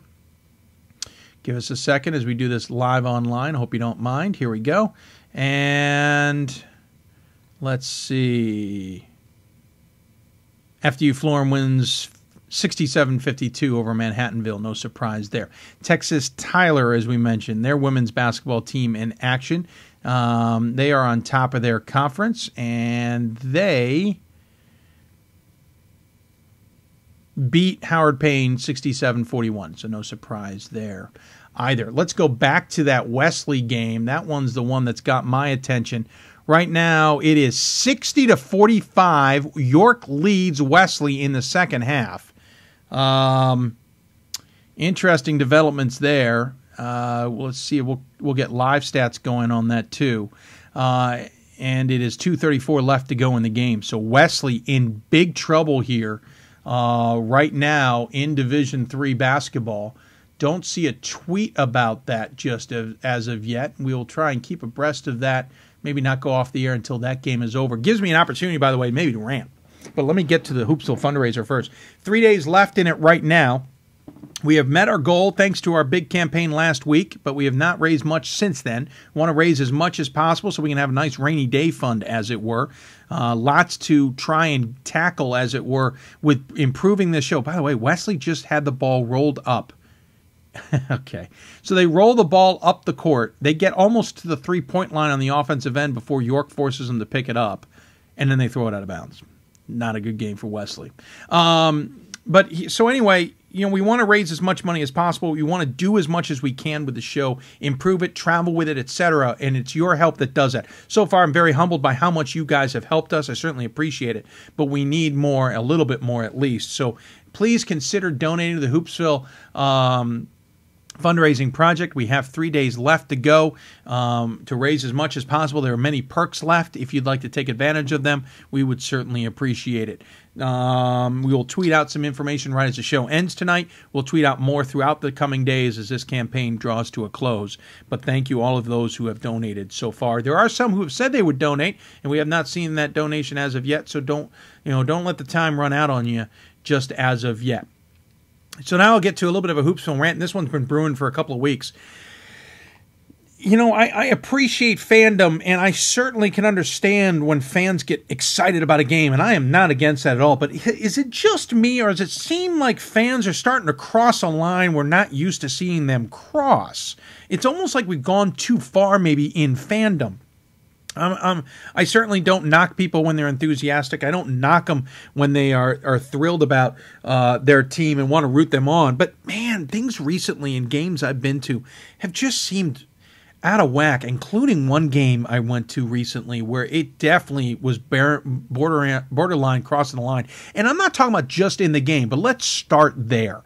First off, we all know that fans will rub or will yell at officials for calls they think aren't good or not called or whatever. But there's an element here, people, of maybe you need to learn the game. It's amazing how many times I hear fans screaming about things where they're dead wrong. I hate to say it, dead wrong. They don't, they want an official to call something, and they don't want him to call something else. They don't know the rule. They clearly don't know the rule by their complaint. I know there's homerism in this, but I'm not talking about oh, come on, ref, call that, and not being enthusiastic about it. I'm talking about flat out convinced that they know the rules better than the officials. Certainly not officials aren't invaluable, but come on, know the game better and stop with the constant complaining. Now I'm seeing more and more fans also coming out of the stands and either getting as close to the court as they can or even getting on the court to celebrate. I understand a big win, you get out there and you have a good time, especially on the home court. But on an away court, I don't like it. And I also don't like it when fans feel that they can come out of the stands and be boisterous. It's inappropriate. And I'm seeing more and more of this. I'm seeing more and more fans riding officials in really derogatory ways. I'm wondering if we're taking our fandom just a little bit too far. Also, what I find fascinating is that fans don't seem to understand there's a line between, there's a line between a lot of things, let's be honest, but I just am frustrated by fans. Okay, here we go. In Vegas, it was amazing how many fans rooted on both teams wonderfully, and it was amazing how many fans were viscerally mean. Viscerally mean. I've seen it at other games elsewhere. So I've seen this from fans around the country. Viscerally mean. And it's just wrong. What example are we setting? Not to mention the fact your own sons and daughters or your friends and others are on the floor. They can hear you too. It's just wrong. But here's the one that got a kicker of this. I've seen this a little bit on some of the D3 or many SID friends that I follow have complained about this. And then I finally saw it in action recently.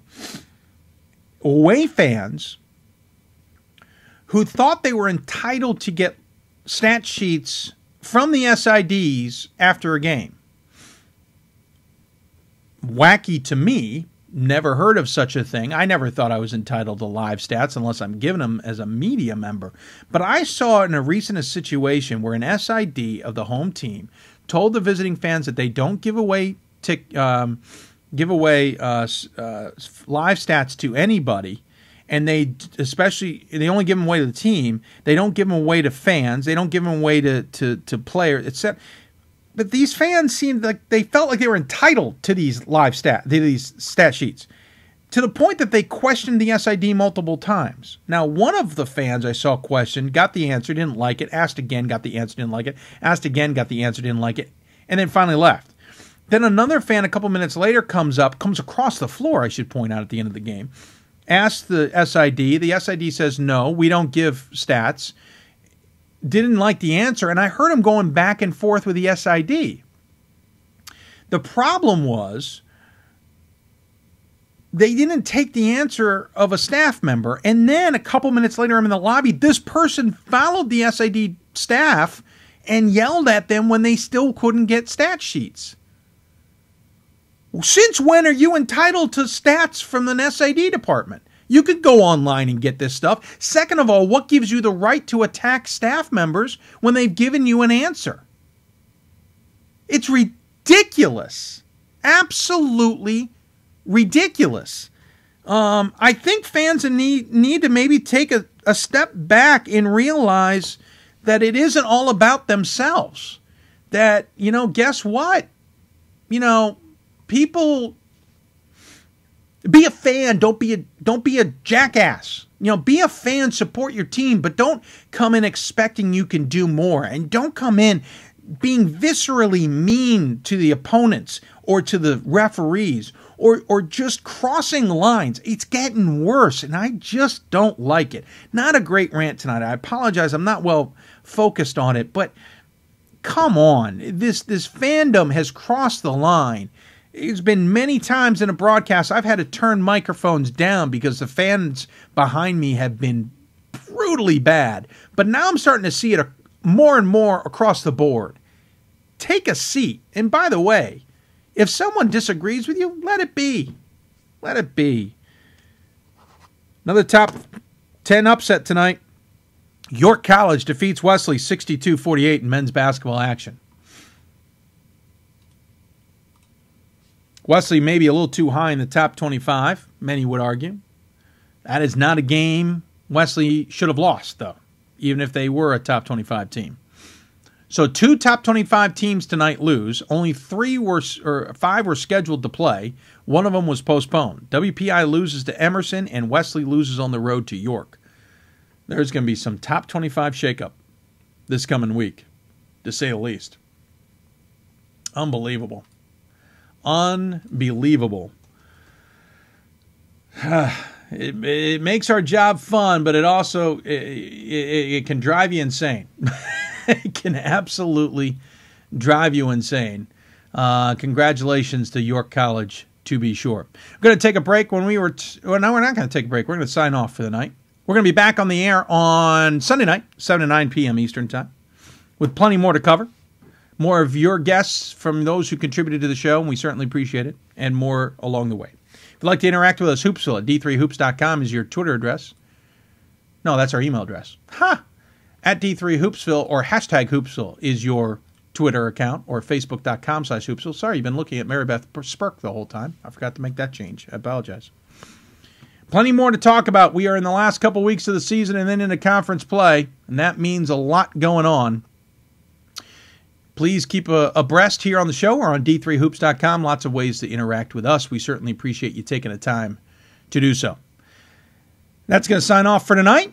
Have a good rest of the time. If you have a moment to donate to the cause, please do so. Because D3 Hoops, or Hoopsville is presented by d3hoops.com, the National Association of Basketball Coaches, and we can officially say by viewers like yourself. And we certainly appreciate you joining us on the show. Going to take a couple-day break here. Be back on the air on Sunday night, 7 to 9 p.m. Eastern Time. If you have a guest in mind you think we should talk to, join us on Twitter at D3Hoopsville or on email hoopsville at d3hoops.com or on Facebook at facebook.com/Hoopsville. Thanks again to our guests from St. Olaf men's basketball, Dan Kosmowski; from Buffalo State women's basketball, Susan Rourke; from Scranton men's basketball, Carl Danzig; from Olivet women's basketball, Nicole Burford, easy for me to say; Rod Hathaway, Olivet men's basketball Hall of Famer; Thiel men's basketball coach Tim Loomis; and Moravian women's basketball coach Mary Beth Spurk. Thanks again for joining us on the show. We hope you enjoyed it, and we will talk to you guys on Sunday night. Good night, everybody.